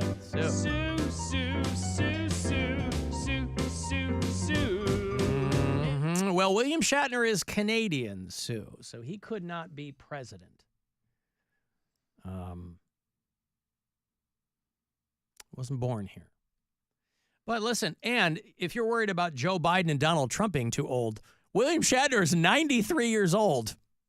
I mean, he looks a good decade younger than both of those guys, but he is 93 years old. He's got a decade on both of them. That's the wild thing. That and Ricky Vaughn. Alan, last Sunday's PGA tournament, as soon as Justin Thomas is finishing his swing, some lady yelled, "Hawk Tua." It's going to become the new Baba Booey. Instead of people yelling out Baba Booey at golf tournaments, it's going to be Hawk Tua. Hawk Tua. Justin Thomas drilled a beautiful ball for an eagle. I don't know what any of that means, but what's an eagle in golf? I believe that's 2 under par. Oh, okay. Yeah. Good. So a hawk for an eagle. Yeah. All right. There you go. An eagle in golf, a score of 2 strokes under par. Hey, look at you. Yeah. Well done. Because it's all bird related, right? Isn't there I know turkeys in bowling. Is there a turkey in golf? No. There isn't. Because there's a hole-in-one, which... Yep, I know that. That can be an eagle if it's a par 3. But there's a birdie? There's a birdie is... what is a birdie? Is that... A birdie is a hole-in-one at a par 5. There you go. Oh, wow. Right? No. I mean, getting a par 5, hole-in-one in a par 5 seems... damn near impossible. All right, well, let me see. I'm just quickly looking over a glossary here of golf terms. Stansbury would know all this stuff. Yeah. He's a big golfer. He's a golf guy. Well, I don't know. Whatever. A golf, I know that there's birdies and things like that. I think a birdie is 1 under par. I think that's what 3 birdies in a row is called a turkey. Oh, okay. All right. Anyway. I don't play golf. I don't pay attention to golf. I have nothing to do with it. But the Hawk Tua, that would be, you're going to start hearing that. And frankly, I don't think there's anything wrong with it. Oh, you got to give him that Hawk Tua and spit on that. And by the way, the ladies are glomming onto this too. Oh, yeah. It's too easy for a guy to do it. If you want to keep it from its original and intended purpose, you can't have a guy yelling out Hawk Tua. I mean, they're going to do it. But if you really... It's happening a lot. if you keep it true to what it means, I mean, I don't know the guys will as be a yelling guy, out Hawk Tua. you can Hawk Tua if you're a guy on a lady. Or on yourself. Before you get to work. There's nothing wrong. You got that chin and the sternum, and you just let one drop down, and then you're off and running. There's huge news in the NFL. Did you see this? We don't have Pound Cake here to break sports news anymore. Alan Cox Show! Exclusive news update! The NFL's ordered to pay Come on, look, stupid. Yeah. It's paid. They're ordered to pay like $4.6 billion. Billion with a B. With a B, for the whole. They're getting sued over NFL Sunday Ticket. Oh, this is a class action. This is a class action lawsuit.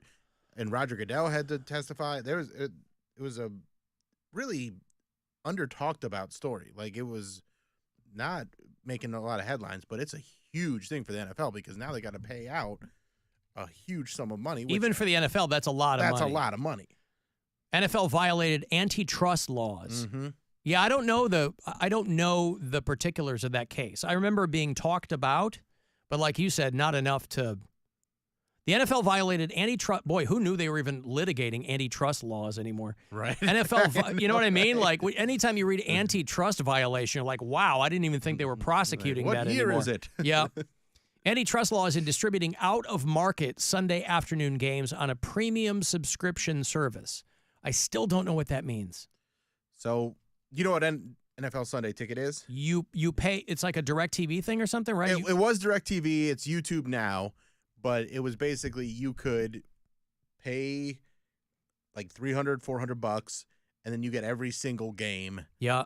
That's not in your market. Like if you're blacked out in another market or something, you can just get. Or if you're like say you're a Chicago fan. Yeah. And you actually want to watch their games. I could watch it with that. You could watch all their games with that, unless it's like the local game or the Sunday night game or the Monday night game. But you can watch all the games, and people will do that when they, move across the country and they want to keep track of their team.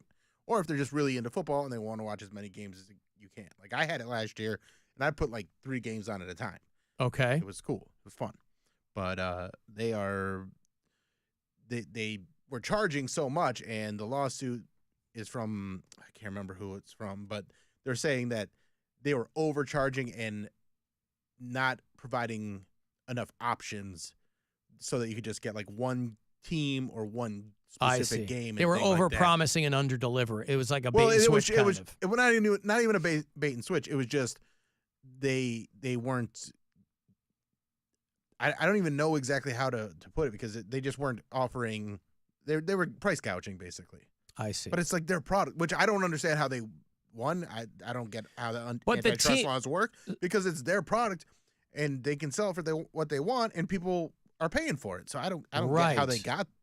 Well, what this says, I'm kind of digging into it a little bit here, is that the reason that the NFL has to pay is because the team owners collectively own the TV rights. Oh, okay. And so the accusation was that they colluded to overcharge customers, like price fixing. Got it. All right. So that's what it is. So billionaires, just for people who can't get their heads around this like me, right? Now I know, sit down for this. Billionaires wanted more money. Oh, interesting. But want us to pay for stadiums, upgrades, and then in the stadium we paid for, charge us to get in it. Wow, it's great. Man, and this is all working out great. Too. Yeah, of course. Hey, you paid for this. Oh, so like we all get free tickets or we can just walk in? No. You got to pay to get in, but I paid to have it built. Yeah, you still got to pay to get in. Oh, cool. Well, there you go. Sunday Ticket. Big news. Congratulations. Alan Cox Show. Exclusive news update. I wonder how many people in the class, because obviously they'll appeal this. Yeah, so nobody's going to see dime one for right. 5 years. But I wonder how many people are in this class action lawsuit. I mean, it had to be at least 10. Yeah. Because it says $4.7 billion to the residential class and $96 million in damages to the commercial class. That's a pretty big discrepancy there.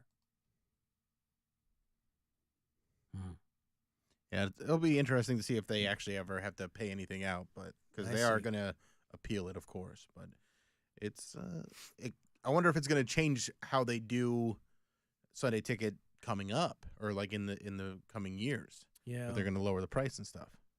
Ben says all those terms are used for a score on a single hole. So a birdie is 1 under par, an eagle is 2, a double eagle, or an albatross. Oh. Traditionally, as a literary term, albatross is a bad thing. But in golf, it's a good thing. Ooh. The rhyme of the ancient mariner there. All right, well, congratulations if you're in that lawsuit.